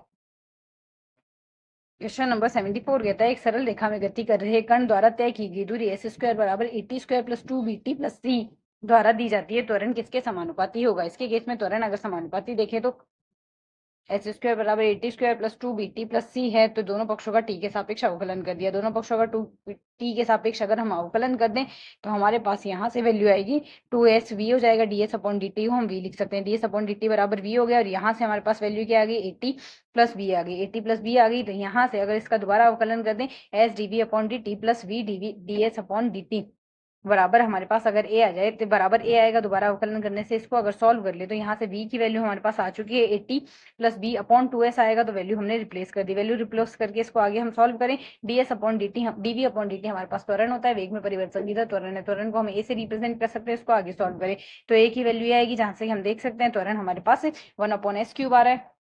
1/s³ आने से हमारा थर्ड ऑप्शन इसमें करेक्ट आंसर हो जाएगा। नेक्स्ट क्वेश्चन कहता है एक कण समतल वक्र पर इस प्रकार गति करता है कि उसका स्पर्शी त्वरण अभिलंब त्वरण के बराबर है। अगर स्पर्शी त्वरण अभिलंब त्वरण के बराबर है तो उसके केस में उसका वेग होगा उसके चरघातांकी स्पर्शी कोण के समानुपाती। चरघातांकी स्पर्शी कोण के समानुपाती उसका वेग आएगा। प्रक्षेप के अंतर्गत गतिमान कण जिसका प्रक्षेप u है, प्रक्षेप कोण अल्फा है, कण द्वारा प्राप्त की गई उच्चतम ऊंचाई है। कण द्वारा प्राप्त की गई उच्चतम ऊंचाई होती है u² sin² α/2g। u² sin² α/2g हमारे पास वैल्यू आएगी। v3r की वैल्यू हमें यहाँ से गिवन है और v3r सदिश सम्मिश्री है जिसका आधार v1 v2 और v3 की वैल्यू हमें दी गई है। 3 1 -4 की वैल्यू बतानी है, तो 3 1 -4 हमारे पास कब बनेगा, यहाँ से -4 चाहिए तो इसको हम अगर सॉल्व करें, यहाँ से हमारे पास पहले एलिमेंट में हमें 3 चाहिए तो पहले एलिमेंट में यही है तो इसको हम 3 से गुणा कर देंगे। इस पद को 3 से गुणा करेंगे, v3 को हम 3 से गुणा कर रहे हैं तो ये दोनों हमारे पास डिस्कार्ड हो गए। v3 को 3 से गुणा कर रहे हैं रेस्पेक्टिवली, हमने यहाँ से v2 को किससे गुणा करना होगा, 3 × v3 है हमारे पास, तो 3 तो इसमें आ ही गया। इसको हम यहाँ से किससे गुणा करें, इसको अगर हम m से गुणा करें कि हमारे पास 1 आ जाए, यानी इसको हम -2 से गुणा करेंगे तभी तो हमारे पास 1 आएगा। तो 3 माइनस ये हमारे पास इसके लिए करेक्ट हो जाएगा। इसको बेसिक से कर सकते हैं, या फिर अगर हम इसका प्रॉपर फॉर्मेशन देख लें a b c respective v1 v2 v3 लिख दिया, तो c को हम 3 ला रहे हैं, b + c की वैल्यू 1 ला रहे हैं, a + b + c की वैल्यू 4 ला रहे हैं। तो यहाँ से हमारे पास a की वैल्यू -5, b की वैल्यू 2 और c की वैल्यू 3 आएगी। फर्स्ट ऑप्शन करेक्ट होगा। क्वेश्चन नंबर 78 कहता है अवयव हमें दिया गया, इसके आइगन वैल्यू का आइगन मानों का योग बताना। आइगन वैल्यू का योग जो होता है वो ट्रेस के बराबर होता है। इसका ट्रेस हमारे पास विकर्ण के अवयव का योग है। इसके विकर्ण के अवयव है -2 + 1 और 0, इनका योग आएगा -1, तो आइगन मानों का योग आएगा -1। सेकंड ऑप्शन इसके लिए करेक्ट आ जाएगा। क्वेश्चन नंबर 79 हमें कहता है यहाँ से f of x equal to f s डब्ल्यू है, तो यहाँ से एफ सी एफ एक्स है। इसके लिए तो एफ डैश एक्स फोरियर जा तथा फोरियर कोज्या रूपांतरणों का योग है। तो हमारे पास वैल्यू क्या आएगी इसके लिए डेरिवेटिव का, एफ डैश एक्स की वैल्यू यहाँ से साइन और कोसाइन के फोरियर रूपांतरण की फॉर्म में अगर लिखे, फोरियर ट्रांसफॉर्मेशन में वो वैल्यू लिखी जाएगी W F S minus W F C minus of F zero. W F S पहले तो आएगा W F S plus W F minus W F C minus F zero. मतलब साइन में से हमने यहाँ से कोस रूपांतरण को घटाएंगे, माइनस एफ ऑफ जीरो आएगा। बेसल रूपांतरण अगर जे एन एक्स है, जे एन -1 अपॉन जे एन प्लस वन, इसका डायरेक्ट फॉर्मूला है जे एन -1 अपॉन जे एन प्लस वन की वैल्यू हमारे पास यहाँ पे क्या बनती है, इसकी वैल्यू बनेगी n j N plus x j n dash divided by n j n minus x j n dash. इसका सीधा फॉर्मूला हमने यहाँ से इसको रिजल्ट बेसिस पे अगर याद रखें तो ज्यादा सही रहेगा।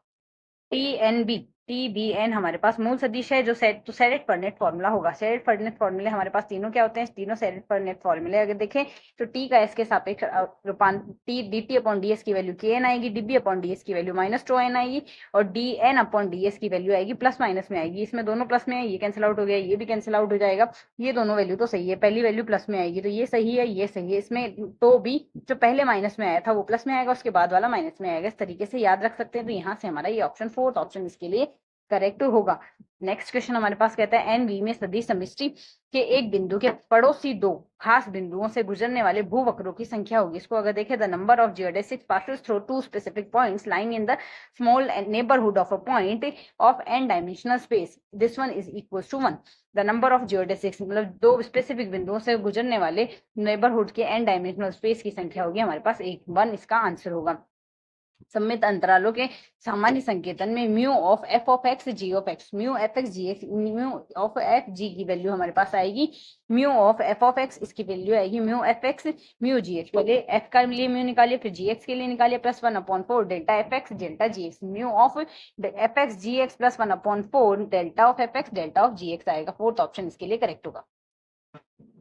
क्वेश्चन नंबर 84 कहता है एफ एक्स जिसका प्रथम अंतर हमें दिया गया है, तो हमें यहाँ से एफ एक्स की वैल्यू बतानी है। प्रथम अंतर दिया गया है, प्रथम अंतर हमें यहाँ से ये दिया गया, तो 9 11 5 हमने यहाँ से लिख दिया। सबसे पहले हम यहाँ 1 लिखेंगे, तो ये 9 एज इट इज लिखेंगे। यहाँ से डिवाइड, यहाँ से सिंथेटिक डिवीजन के फॉर्म में करें, 9 से गुणा करेंगे, 9 आ गया, यहाँ से इनका सम आएगा 20। तो एक फिर नेक्स्ट में दोबारा 9 लिखेंगे, तो पहले तो आएगा 9x की पावर 2 ब्रैकेट में, 20x की पावर 1 ब्रैकेट में और 5 ही आ गया। यहाँ से जो डेल्टा एफ एक्स है इसकी वैल्यू हमने इस फॉर्म में लिख दी। एफ एक्स निकालना है तो इसका इंटीग्रेशन कर दो, इसका इंटीग्रेशन करने से ये वैल्यू आएगी। अगर देखें तो कौन सा ऑप्शन करेक्ट होगा, तो यहाँ से 3 इंटू एक्स के सर पे 3 है हमारे पास पावर, तो x into x minus 1 x minus 2 लिखा जा सकता है उसे। नेक्स्ट है हमारे पास +10, 3 10 है तो x इंटू एक्स माइनस 1 आएगा इसके केस में, और प्लस में 5x आएगा। प्लस में क्या आएगा, तो अब अगर देखें यहाँ से एक तो x 3x की घात 3 आ रहा है, तो ये तो होगा नहीं और ये होगा नहीं, ये दोनों नहीं होंगे। नेक्स्ट अगर एक्स स्क्वायर का कोफिशिएंट और देख ले, तो एक्स स्क्वायर का कोफिशिएंट इसमें तो हमारे पास क्या बनेगा, यहाँ से तो आएगा माइनस का 2x, तो -3x, तो -3x को प्लस ऑफ 3x से करेंगे तो 9x स्क्वायर आ गया। तो 9 स्क्वायर एक तो आ रहा है 9x स्क्वायर का गुणांक किया, और यहाँ से बन रहा है हमारे पास 10 -9 प्लस का 10 प्लस का 1 बन रहा है। तो इससे हमारा ऑप्शन डी इसमें करेक्ट आंसर हो जाएगा, क्योंकि इसमें माइनस का बन रहा है, एक ऑप्शन डिस्कार्ड हो गया 84 में। तो ऑप्शन डी बचा इसके लिए। यदि दो घन पासे एक साथ फेंके जाते हैं तो इन पासों पर आई हुई संख्याओं का योग का प्रत्याशा बराबर होगा। प्रत्याशा यानी इसकी एक्सपेक्टेशन हमने बतानी है क्या होगी। एक्सपेक्टेशन अगर देखें तो यहाँ से हमारे पास पासों का योग या तो क्या क्या आ सकता है, पासों का योग आने की प्रोबेबिलिटी हमारे पास 1 2 3 4 5 6, ये 6 केस आ सकते हैं एक बार पासा फेंकने पर। तो या तो एक आ सकता है, 2 3 4, इन सारी कंडीशंस का हमने योग कर लिया, साथ में टोटल नंबर ऑफ कंडीशन लिख दी, 6 आ गई। सॉल्व करने पर हमारे पास वैल्यू आएगी 3.5। Expectation value of the single die, single die के लिए मतलब अकेले अगर पासे को फेंका जाए उसकी प्रोबेबिलिटी एक्सपेक्टेशन 3.5 है। अगर दो पासे फेंके जाए, expectation of x plus y आएगा, expectation of x plus expectation of y which is equal to 3.5। 3.5 को जोड़ेंगे 7 आएगी, वैल्यू आ गई 7। 7 वैल्यू आने से हमारा ऑप्शन फर्स्ट करेक्ट होगा। नेक्स्ट है, यदि हमारे पास यहाँ से पे ऑफ मैट्रिक्स है, ये इस पे ऑफ मैट्रिक्स में हमें यहाँ से गेम की वैल्यू बतानी है क्या होगी। तो अगर गेम की वैल्यू देखें तो पे ऑफ मैट्रिक्स हमारे पास ये है। यहाँ से अगर देखें हमारे पास पे ऑफ मैट्रिक्स में मिनिमैक्स अगर देखें तो मिनिमैक्स के केस में हमारे पास वैल्यू कोई भी इंटरसेक्ट नहीं हो रही है, मतलब रोज में से मिनिमम लेंगे और कॉलम में से मैक्सिमम लेंगे, इंटरसेक्ट हो ही नहीं रही वैल्यू। तो हम जानते हैं 2 क्रॉस 2 की हमारे पास कोई भी मैट्रिक्स होगी, उसके लिए value of the game can be solve by using algebraic method से सॉल्व किया जा सकता है। तो टिपिकली अगर 2 ही लोग गेम खेल रहे हैं तो उनमें गेम ऑफ वैल्यू हमारे पास हमेशा 1.2 के लमसम आएगी। तो इसके लिए हम डायरेक्टली कह सकते हैं 1/2, या तो इंटरसेक्शन या तो मिनिमैक्स से रिजल्ट आ जाता, पर नहीं आया तो इसके गेम की वैल्यू हाफ आएगी।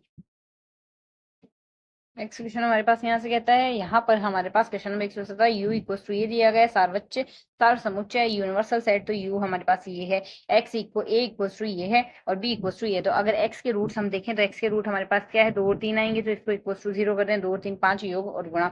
तो यहाँ से a में तो आएंगे 2,3, ये तो 1 है, और b के लिए हमारे पास आएंगे 1 और 2 आ जाएंगे, 1 और 2 आ गए। तो a इंटरसेक्शन b का जो कॉम्प्लीमेंट है वो बताना है। a इंटरसेक्शन b आएगा हमारे पास यहाँ से 2, तो 2 का कॉम्प्लीमेंट मतलब उसमें 2 नहीं आना चाहिए, तो 2 एक तो इसमें आ रहा है, एक इसमें आ रहा है, ये दोनों तो होंगे नहीं। और साथ ही हमारे पास 1 और 3 भी आएंगे कॉम्प्लीमेंट हटा के, तो 1 और 3 एक तो इसमें आ रहा है। अब ये चेक करना है 0 इसका एक रूट है यानी 0 इसका एक रूट है भाई, क्योंकि x इक्वल टू 0 रखने से काम हो रहा है। तो यहाँ से 0 भी एक इसका रूट है, कॉम्प्लीमेंट में 0 भी आएगा, तो इसका सेकंड ऑप्शन इजीली हम कह सकते हैं करेक्ट आंसर होगा। नेक्स्ट क्वेश्चन हमारे पास यहाँ से कहता है के लिए, जो कि है यहाँ से मानांक पूर्णांकों के समुच्चय पर एक संबंध R परिभाषित है, a और b, a comma b belongs to R। इस अगर a और b R के अंदर होंगे, यदि और केवल यदि a और b दोनों ना तो सम हो ना ही विषम संख्याएं हो, तो मतलब a और b अगर दोनों एक साथ सम और विषम दोनों संख्याएं नहीं होंगी, मतलब ना तो सम हो ना तो दोनों एक साथ सम है ना दोनों एक साथ विषम, मतलब एक सम है दूसरी विषम होनी चाहिए, तो ये दोनों रिलेटेड होगी। तो ये हमारे पास स्वतुल्य होगा क्या, a कॉमा a तो हो नहीं सकता, क्योंकि a अगर सम संख्या है दूसरी भी सम संख्या होगी, स्वतुल्य तो नहीं होगा। तो जहां जहां स्वतुल्य वो डिस्कार्ड कर दिया, स्वतुल्य नहीं होगा तो तुल्यता संबंधी नहीं होगा। तो और अगर a कॉमा b देखें, a कॉमा b आ सकता आया है, तो a अगर सम है तो b विषम होगी, उल्टा होगा। तो b कॉमा a भी आ सकता है, क्योंकि a एक विषम है दूसरी सम है, तो सम्मित तो होगा। संक्रामक के केस में देखें, अगर a कॉमा बी आ रहा है, b कॉमा सी आ रहा है, तो अगर a सम है तो b विषम मान के चल रहे हैं, b विषम है तो c सम होगी, और a c आ नहीं सकता क्योंकि दोनों सम हो गई, तो संक्रामक नहीं होगा, सम्मित होगा संक्रामक नहीं होगा। तो यहाँ से ऑप्शन थर्ड इसका करेक्ट आंसर होगा। नेक्स्ट कहता है, एक समुच्चय में 2n+1 अवयव है, एक समुच्चय में 2n+1 अवयव है, तो इस समुच्चय में ऐसे उप समुच्चयों की संख्या जिनमें n से ज्यादा अवयव होंगे कितनी होगी। ऐसे समुच्चय में जिसमें n से ज्यादा अवयव होंगी संख्या होगी, ऐसे समुच्चयों की संख्या इसमें आएगी यहाँ से 2 की पावर 2n, मतलब अगर टोटल 2n+1 अवयव है तो ऐसे अवयव जिसमें n से ज्यादा अवयव होंगे ऐसे समुच्चयों की संख्या आएगी 2 की पावर 2n। यहाँ से थर्ड ऑप्शन हमारे पास करेक्ट ऑप्शन होगा। fx बराबर x² प्लस ऑफ 4x - 8 द्वारा परिभाषित प्रतिचित्रण FR2R f इनवर्स -3 की वैल्यू कितनी आएगी। तो यहाँ से ये -3 किसकी वैल्यू है ये हमें चेक करना है। तो यहाँ से ऑप्शन रख के देख लेते हैं, पहले x बराबर 1 रख के देखते हैं, 1 है इनमें सारे ऑप्शन में, 3 ऑप्शन में तो है ना, 2 में तो है। x बराबर 1 रखेंगे तो 1 + 4 - 8, इसकी वैल्यू हमारे पास 3, तो -3 आ रही है, 5 - 8 3 आ रही है, तो एक तो होगा। अगर एक होगा तो जिसमें एक नहीं है वो डिस्कार्ड हो गया। नेक्स्ट अगर एक है और 5 और -5 रख के देख लेते हैं, जैसे -5 रखते हैं तो प्लस का 25 आएगा और माइनस का 20 आएगा और माइनस का 8 आएगा। तो ये हमारे पास -28 और 25 माइनस का 3 आ रहा है, तो ये भी हो रही है। तो यहाँ से 1 और -5 ऑप्शन फर्स्ट इसका करेक्ट आंसर है। क्वेश्चन नंबर 122 हमें कहता है, यदि किसी किन्हीं दो अवास्तविक सम्मिश्र संख्याओं z1 z2 या z1 प्लस z2 के लिए z1 प्लस z2 और z1 इंटू z2 वास्तविक संख्याएं हैं, तो ऐसी संख्याएं होंगी, मतलब दो वास्तविक संख्या, दो कॉम्प्लेक्स नंबर लेने हैं और इस तरीके से लेने हैं z1 प्लस z2 उनका योग और उनका गुणा z1 डॉट z2 हमारे पास वास्तविक रियल ही आए, तो ऐसी संख्याएं हमारे पास होगी यहाँ से z1 बराबर z2 बार, मतलब अगर हम एक संख्या दूसरी संख्या का कॉम्प्लेक्स कॉन्जुगेट ले लें तो उसके केस में उनका गुणा और योग वास्तविक संख्याएं आएंगी। सम्मिश्र संख्या 2i/1 प्लस आई आयोटा का वर्ग आएगा, इसका होल स्क्वायर कर देते हैं, होल स्क्वायर अगर इसका करते हैं तो हमारे पास वैल्यू आएगी -4 बट्टे में आएगा यहाँ से 1 प्लस आयोटा का होल स्क्वायर, 1 प्लस आयोटा का होल स्क्वायर पहले तो बनेगा क्या, 1 प्लस आयोटा का होल स्क्वायर बनेगा 1 का स्क्वायर 1, आयोटा का स्क्वायर -1 और प्लस ऑफ 2 आयोटा आएगा, ये तो आपस में कैंसिल आउट होगी, यहाँ से कैंसिल आउट होगी, 2 बट्टे आई आ गया, 2 बट्टे अगर आई आ रहा है बट्टे में आयोटा नहीं रहेगा तो आयोटा से अंश और हर में गुणा कर देंगे, आयोटा का स्क्वायर होगा तो -2 आयोटा आ गया, -2 आयोटा का स्क्वायर -1 माइनस पहले से था तो माइनस माइनस प्लस हो गया, तो प्लस ऑफ 2 आयोटा आएगा, इसकी वजह से यहाँ से हमारा ऑप्शन सेकंड जो है करेक्ट आंसर हो जाएगा। नेक्स्ट क्वेश्चन है हमारा क्वेश्चन नंबर 124 जो कि कहता है आयोटा की पावर अप टू आयोटा की power infinite equals to a plus iota b है, तो a square plus b square की वैल्यू आएगी यहाँ से। तो यहाँ से अगर हम सॉल्व करें x इक्वल्स टू आइटा की पावर x मान सकते हैं, इस पूरे पद को हमने x मान लिया, तो ये ओवरऑल x की पावर x बराबर आइटा की पावर x आ रहा है, दोनों साइड लॉग ले लेते हैं, तो log of x equals to x log i आ गया, तो x लॉग आइटा को हम लिख सकते हैं exponential iota pi upon 2 plus 2n pi आएगा हमारे पास यहाँ से। तो अगर n इक्वल्स टू 0 होगा तो वैल्यू इस तरीके से आएगी, ये वैल्यू आ गई, n की वैल्यू हमने 0 रिप्लेस कर दी, पाई अपॉन 2 x आइटा आ गया। तो a प्लस आइटा b से कंपेयर कर देते हैं, a प्लस आइटा b से अगर कंपेयर करेंगे तो यहाँ से हमारे पास वैल्यू क्या आ गई, x की वैल्यू आएगी a प्लस आइटा b, तो x की जगह हम यहाँ पर रिप्लेस कर देंगे a प्लस आइटा b। तो इसको सॉल्व करें तो cos pi a upon 2 plus iota sine pi a upon 2 exponential minus b pi upon 2 आएगी। तो a की वैल्यू तो आ रही है यहाँ से ये, और b की वैल्यू आ रही है, क्योंकि दोनों साइड कंपेयर कर रहे हैं, रियल पार्ट a के बराबर, इमेजिनरी पार्ट b के बराबर, ए स्क्वायर प्लस बी स्क्वायर की वैल्यू देखनी है। तो यहाँ से ए स्क्वायर प्लस बी स्क्वायर की वैल्यू क्या आ जाएगी, cos square theta plus sine square theta की वैल्यू तो 1 चलेगी, इसकी वैल्यू इसका भी स्क्वायर करेंगे 2 से 2 कट गया, एक्सपोनेंशियल माइनस पाई बी आएगा। तो यहाँ से हमारा ऑप्शन सेकंड जो होगा वो करेक्ट आंसर। क्वेश्चन नंबर 125 हमें यहाँ से कहता है सम्मिश्र संख्या हमें यहाँ से दी गई, इसका वर्गमूल हमें ज्ञात करना है। सबसे पहले सम्मिश्र संख्या को सिंप्लीफाई कर लेते हैं। सबसे पहले हमने इसे सरल कर लिया, -9 plus upon 1 plus 2 root 2 iota. तो यहाँ से इसके संयुग्मी से अंश हर में गुणा कर दिया, इसको सॉल्व करके -1 प्लस 2 रूट 2 आयोटा लिख दिया। यहाँ से अगर इसका अंडर रूट निकाले, वर्गमूल निकालना है, a प्लस आयोटा b का जो वर्गमूल आता है उसका फॉर्मूला हम यहाँ से ध्यान रख सकते हैं, ये ज्यादा ईजी रहेगा। Square root of a square plus b square plus a upon में 2 आएगा, प्लस आयोटा b अपॉन में mod of b a square plus b square minus of a upon 2, मतलब एक में तो आ रहा है यहाँ से a square plus b square, मतलब यहाँ से इसका जो परिमाण है परिमाण प्लस a अपॉन 2, दूसरे में परिमाण माइनस b अपॉन 2, परिमाण प्लस a अपॉन 2, मतलब मैग्नीट्यूड का माइनस प्लस a अपॉन 2 और परिमाण माइनस a अपॉन 2। साथ में यहाँ से b upon mod of b आएगा, मतलब b कैसा है, b पॉजिटिव है या b नेगेटिव है, उसके रेस्पेक्ट में हमने देखना है, b की वैल्यू लिखेंगे, वैल्यू प्लस या माइनस उसके रेस्पेक्ट में आएगा। b कैसा है, b पॉजिटिव है तो पॉजिटिव +1 आएगा, नेगेटिव है तो -1 आएगा, साथ में आएगा। तो अगर इसको सॉल्व करें, यहाँ से हमारे पास इसका परिमाण क्या आएगा, 1 आएगा, एक तो, और साथ ही आएगा 8, 8 प्लस 1 9 आएगा, 9 का स्क्वायर रूट हो गया हमारे पास 3, तो 3 plus a upon 2, 3 plus a upon 2, a की वैल्यू -1 है तो 3 माइनस 1/2 यानी 2/2 यानी 1 आ गया, और साथ ही आएगा 3 माइनस यानी 3 प्लस 1 यानी 4, 4/2 यानी 2 आ गया हमारे पास यहाँ से 2, और साथ ही आएगा अंडर रूट, तो अंडर रूट 2 आएगा। ये हमारे पास वैल्यू है, और b की वैल्यू हमारे पास इसके केस में क्या है, इसके केस में b की वैल्यू पॉजिटिव है, तो वैल्यू आ गई पॉजिटिव यहाँ से। तो यहाँ से हमारा ऑप्शन कौन सा होगा, यहाँ से हमारा ऑप्शन सी जो होगा वो करेक्ट आंसर है। नेक्स्ट कहता है tan इनवर्स 5 आयोटा बट्टे 3 का काल्पनिक भाग होगा, तो इसे सॉल्व करें। tan इनवर्स z का फॉर्मूला हमारे पास ये होता है iota upon 2 log of 1 minus iota z upon 1 plus iota z। tan inverse 5i/3 है तो iota upon 2 log of 1 minus iota z और अपॉन 1 प्लस आयोटा z को सॉल्व करेंगे, इसकी सॉल्व करने पर वैल्यू आएगी, जिसको हम आगे सॉल्व करके ये लिख सकते हैं iota upon 2 log 4 exponential iota पाई आएगा, जिसको हम यहाँ से क्या लिख सकते हैं, log ऑफ 4 आएगा और आयोटा पाई आएगा। इसको अगर हम आगे और सिंप्लीफाई करें, ये वैल्यू हो गई हमारे पास iota upon 2 log of 4 minus pi upon 2। तो यहाँ से हमारे पास इमेजिनरी पार्ट क्या बन रहा है, log ऑफ 2 बन जाएगा, यहाँ से इमेजिनरी पार्ट इसी का गुणांक तो आयोटा का गुणांक, यहाँ से 1/2 है, log 4 की पावर हाफ आएगी, which is equal to log 2, imaginary part आ गया log 2, log 2 से हमारा ऑप्शन थर्ड यहाँ पर करेक्ट होगा। क्वेश्चन नंबर है हमारा 127, -3 iota plus 2z minus 5k और 2 iota minus 5 pj plus qk समांतर सदिश है, तो ये समांतर सदिश है, संगत अनुपात बराबर होंगे, मतलब -3/2 बराबर 2/p माइनस 5/q आएगा। सॉल्व कर, या तो संगत अनुपात से कंपेयर कर सकते हैं, या फिर b बराबर c इंटू ए कर सकते हैं। यहाँ से b सदिश है, c इंटू ए करेंगे तो 2 इक्वल्स टू, यहाँ से c की वैल्यू -2/3 आ रही है, रेस्पेक्टिव हमने वैल्यू रख दी है, तो इसको सॉल्व करेंगे। p की वैल्यू 4/3 और q की वैल्यू 10/3, संगत अनुपात बराबर आए 4/3 और 4/3 10/3 दोनों पॉजिटिव है हमारे पास, तो यहाँ से वैल्यू हमारी फोर्थ जो ऑप्शन है इसका करेक्ट आंसर है। नेक्स्ट क्वेश्चन कहता है यदि 3 सदिश a b c इस प्रकार है कि 2ac बराबर 3cb और 2a प्लस 3ob बराबर हमारे पास क्या है, 3OA plus 2OA plus 3OB बराबर 5OC हमारे पास यहाँ से इसकी वैल्यू आएगी, इसका ऑप्शन फर्स्ट हमारे पास करेक्ट आंसर होगा। नेक्स्ट क्वेश्चन कहता है एक रेखाखंड AB का मध्य बिंदु C है, AB का मध्य बिंदु हमारे पास यहाँ से C है और AB के बाहर कोई बिंदु P है, तो AB का मध्य बिंदु C और AB के बाहर कोई बिंदु हमारे पास अगर P है, तो इसके केस में अगर हम यहाँ से देखें तो हमारे पास यहाँ से PA प्लस PB बराबर 2PC आएगा। AB का मध्य बिंदु A से B तक का मध्य बिंदु तो हमारे पास C है, और साथ ही P कोई रैंडम बिंदु है, तो P से A P से B की जो दूरी आएगी 2PC के बराबर आएगी, 2PC के हमारे पास यहाँ से बराबर आएगी, तो यहाँ से सेकेंड ऑप्शन करेक्ट है। नेक्स्ट कहता है, नेक्स्ट क्वेश्चन कहता है दो सदिशों a व b के लिए a क्रॉस b के ए क्रॉस बी का होल स्क्वायर जो आएगा हमारे पास, ए क्रॉस बी का होल स्क्वायर बनेगा a square B square minus of a dot b का whole square, a square B square minus a dot b का होल स्क्वायर बनेगा। यहाँ से यदि हमारे पास ये तीन सदिश है, ये समतल है, तो लेमडा का मान बताना है। तीन सदिश अगर समतल है, उसका सारणिक निकालेंगे तो अदिश त्रिक गुणक हमारे पास 0 आना चाहिए, तो इसका सारणिक 0 आना चाहिए।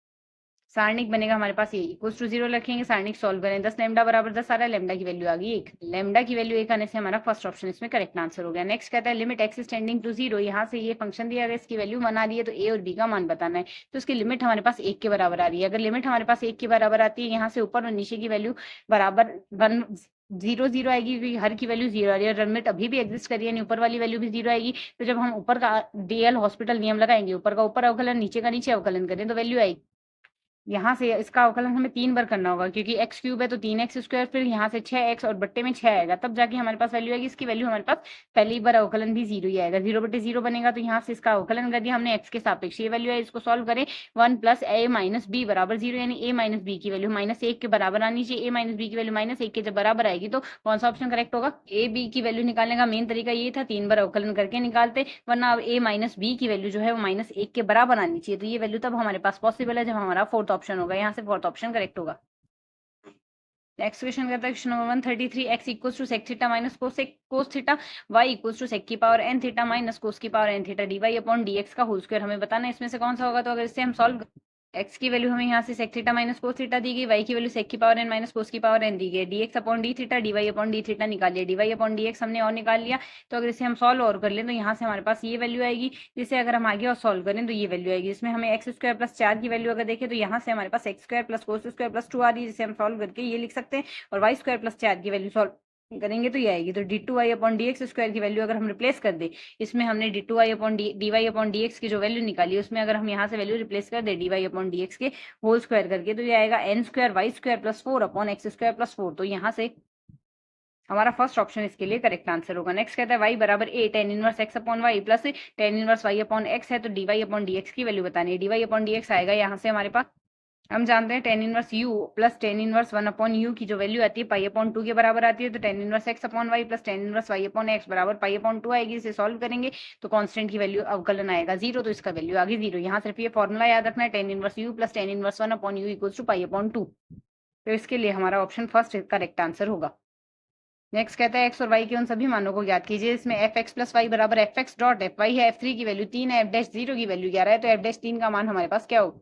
तो अगर क्वेश्चन के अकॉर्डिंग देखें, एफ डैश एक्स की वैल्यू हमें यहाँ से हम जानते हैं limit h is tending to 0 f x plus h minus f x upon h आता है, तो एफ एक्स वाई की value f x into f y दी गई है, तो F3 की वैल्यू 3, एफ डैश 0 की वैल्यू 11 है, तो एफ डैश एक्स अगर निकालें तो यहाँ से F x into F H लिख सकते हैं, minus f x upon H आएगा।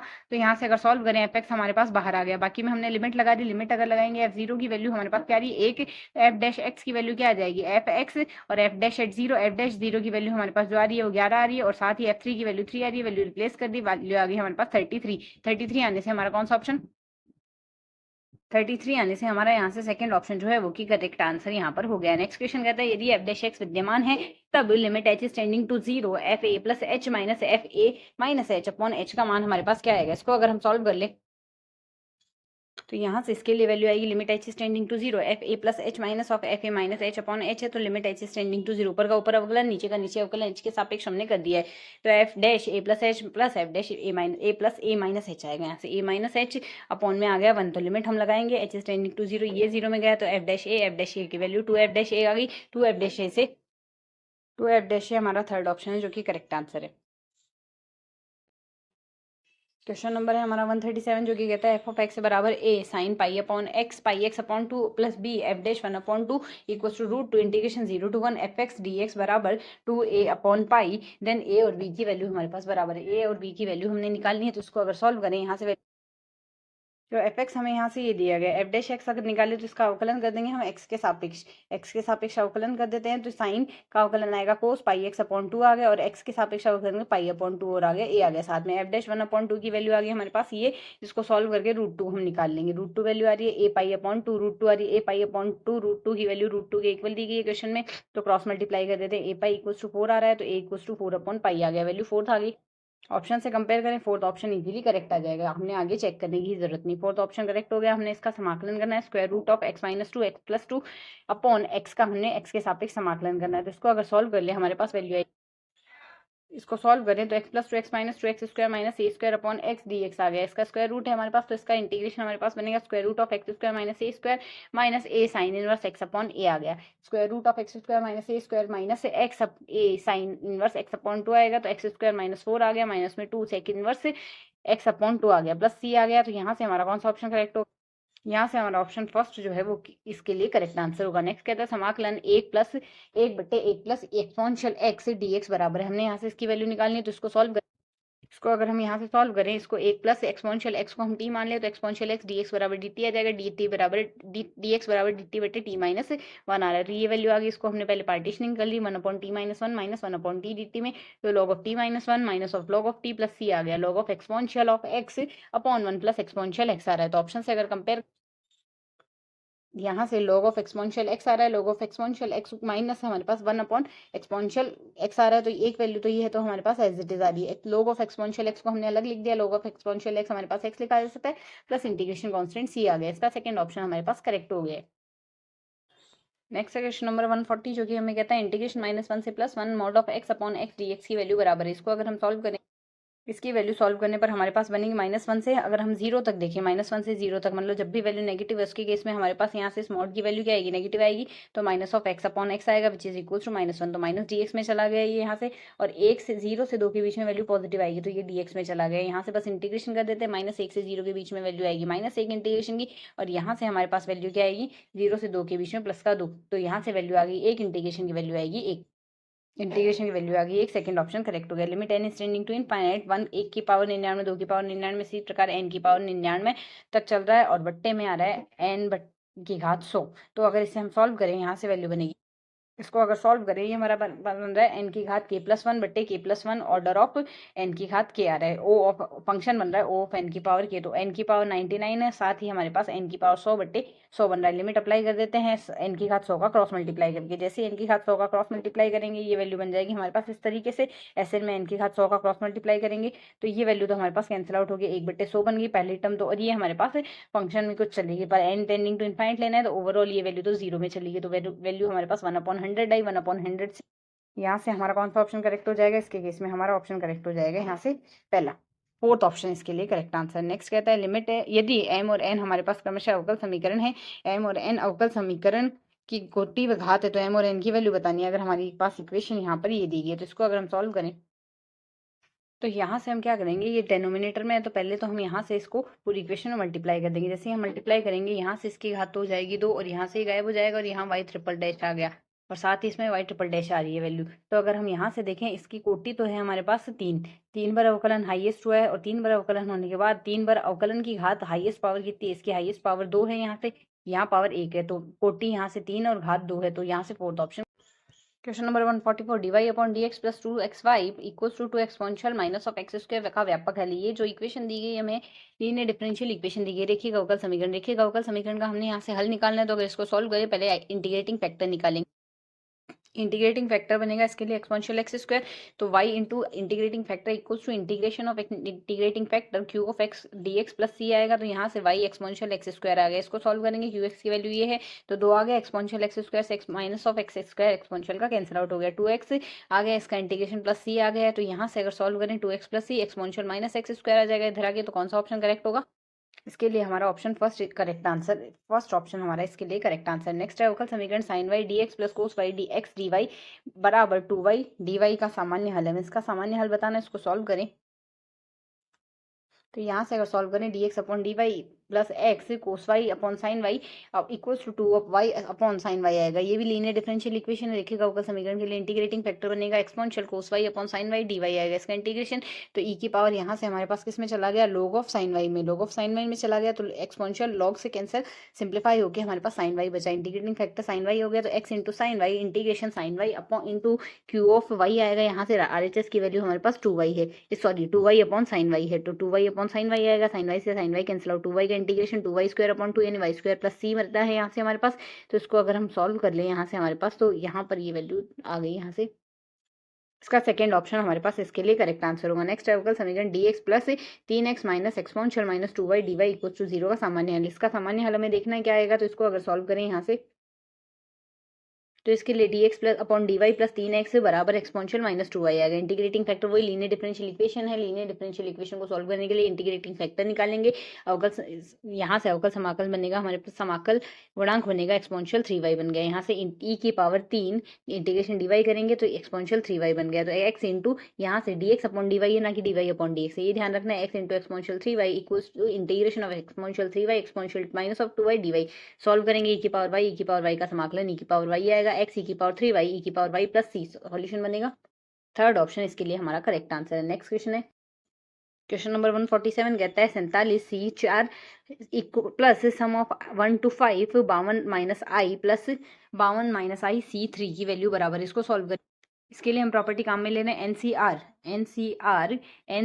एनसीआर प्लस एनसीआर माइनस 1 की वैल्यू n प्लस 1 CR आती है। तो अगर इसको हम सॉल्व करें 1 से 5 तक खोलना है तो पहले हमने इसको 1 से 5 तक का एक्सपेंडेशन कर लिया, आई की वैल्यू रखी, ये वैल्यू आ गई। अब अगर इसमें देखिए 47c4 यहाँ है और यहाँ से हमारे पास 47c3 है। 47c4 और 47c3 को जोड़ेंगे तो 48c4 बन जाएगा। अभी 48c4 को हम लिखेंगे 48c3 के साथ, तो ये 49c4 बन गया। 49c4 बन गया हमारे पास। 49c4 और 49c3 50c4 हो गया। 50c4 और 50c3 51c4 हो गया। 51c4 और 51c3 की वैल्यू हमारे पास क्या बन गई 52c4। इसकी वैल्यू आ गई 52c4। यहाँ पर 52c4 की वैल्यू आ गई। हमारा थर्ड ऑप्शन करेक्ट हो गया। नेक्स्ट क्वेश्चन कहता है, एक खेल प्रतियोगिता में सभी प्रतिभागियों को एक दूसरे के खिलाफ एक खेल खेलना है। 2 खिलाड़ी 4 खेल खेलने के पश्चात बीमार हो गए। यदि खेले गए खेलों की कुल संख्या 53 है तो शुरुआत में प्रतिभागियों की संख्या क्या होगी। मतलब एक गेम यहाँ से हमारे पास कंपटीशन है, उस कंपटीशन में एक दूसरे के खिलाफ खेल खेलना है। 2 खिलाड़ी 4 खेल खेलने के बाद बीमार हो गए तो वो डिस्क्वालीफाई हो गए ना, बाहर निकल गए। अब टोटल खेल के जो खेले गए 53 है,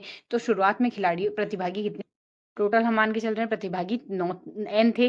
तो यहाँ से 2 खिलाड़ी बीमार हो गए, तो 2 खिलाड़ी बीमार होने से n-2 प्लेयर्स और बचे हैं। अब जो 2 खिलाड़ी बीमार हुए थे वो 2 खेल खेलने के बाद बीमार हुए थे, तो 2 खेल खेलने के तरीके कितने हो सकते हैं n-2। मतलब ये जो n-2 खिलाड़ी है, ये इनको सबको एक एक से गेम खेलना है, तो n-2c2 तरीके से गेम खेल सकते हैं। टोटल इतने गेम खेले जाएंगे। टोटल गेम कितने हो गए n-2c2, तो ये हो गए। उसके अलावा वो 4 खेल खेलने के बाद जो बीमार हुए थे, तो इन सबका टोटल 53 आना चाहिए अकॉर्डिंग टू दिस क्वेश्चन। इसको सिंप्लीफाई कर लेते हैं, सिंप्लीफाई करने पर वैल्यू 90 आएगी। तो अब अगर ऑप्शन से चेक करें, n की वैल्यू हम यहाँ से चेक कर लेते हैं। n की वैल्यू 12 रखने से हमारे पास इसकी वैल्यू मैच हो रही है। 10 गुणा 9 बराबर 90। तो सीधा या तो आप सॉल्व कर सकते हैं इसको फैक्टराइज करके, या फिर हम यहाँ से देख सकते हैं, इसमें हम सिंप्लीफाई कर सकते हैं। तो ऑप्शन से रख के देखेंगे, n की वैल्यू 12 आ गई, 12 गेम खेलेंगे। तो इसका यहाँ से हमारा कौन सा सेकेंड ऑप्शन करेक्ट आंसर आएगा।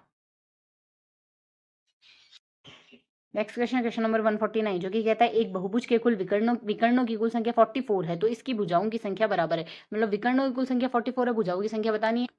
बहुभुज के विकर्णों की संख्या होती है n गुणा n-3/2। n गुणा n-3/2 बराबर 44 दी गई, तो सिंप्लीफाई कर लेते हैं। 88 बराबर n² - 3n, n² - 3n - 88 बराबर 0। तो n की वैल्यू या तो 11 आएगी या -8 आएगी। -8 पॉसिबल नहीं है कि भुजाओं की संख्या ऋणात्मक हो, तो n की वैल्यू 11 आ गई, भुजाएं 11 होगी। बस फॉर्मूला याद रखना है, n × n-3/2। तो यहाँ से हमारा थर्ड ऑप्शन करेक्ट होगा। Next and last question of this series, यहाँ से ये हमारे पास कह रहा है, मतलब 2020 के पेपर की सॉल्यूशन सीरीज का लास्ट वीडियो, जो कि कहता है x² + 1/x की पावर 2n है कि विस्तार में x की घात p में यदि अस्तित्व में हो तो गुणांक होगा। x की घात p का गुणांक देखना है, वो वैल्यू आएगी यहाँ से। अब पद है हमारे पास ये, इसका आरवा पद हमारे पास लिखा जाएगा tr+1 = 2n cr आएगा। यहाँ से घात 2n है, 2n cr x², यहाँ से पहला पद x² की घात 2n माइनस x² की घात 2n माइनस r आएगा, और 1/x की घात r आएगा। ये तो होता है ncr, a की घात n माइनस r और b की घात r आएगा यहाँ से। तो उसके हिसाब से अगर हम सॉल्व करेंगे वैल्यू आएगी। अब x की घात p लेनी है, मतलब यहाँ से x की घात हमें p लेनी है, 1/x को भी हमने पावर माइनस में ले गए। p की वैल्यू क्या आएगी, यहाँ से घातों की तुलना कर लेते हैं, 4n - 3r आएगा। तो 3r बराबर 4n - pr आएगा, p आएगा, और r की वैल्यू 4n - p/3 आएगा। तो कोफिशिएंट इसका 2nc r की वैल्यू क्या आएगी, 4n - p/3। तो सॉल्व करेंगे, कौन सा ऑप्शन करेक्ट आएगा। इसका फोर्थ ऑप्शन हमारे पास करेक्ट आंसर है।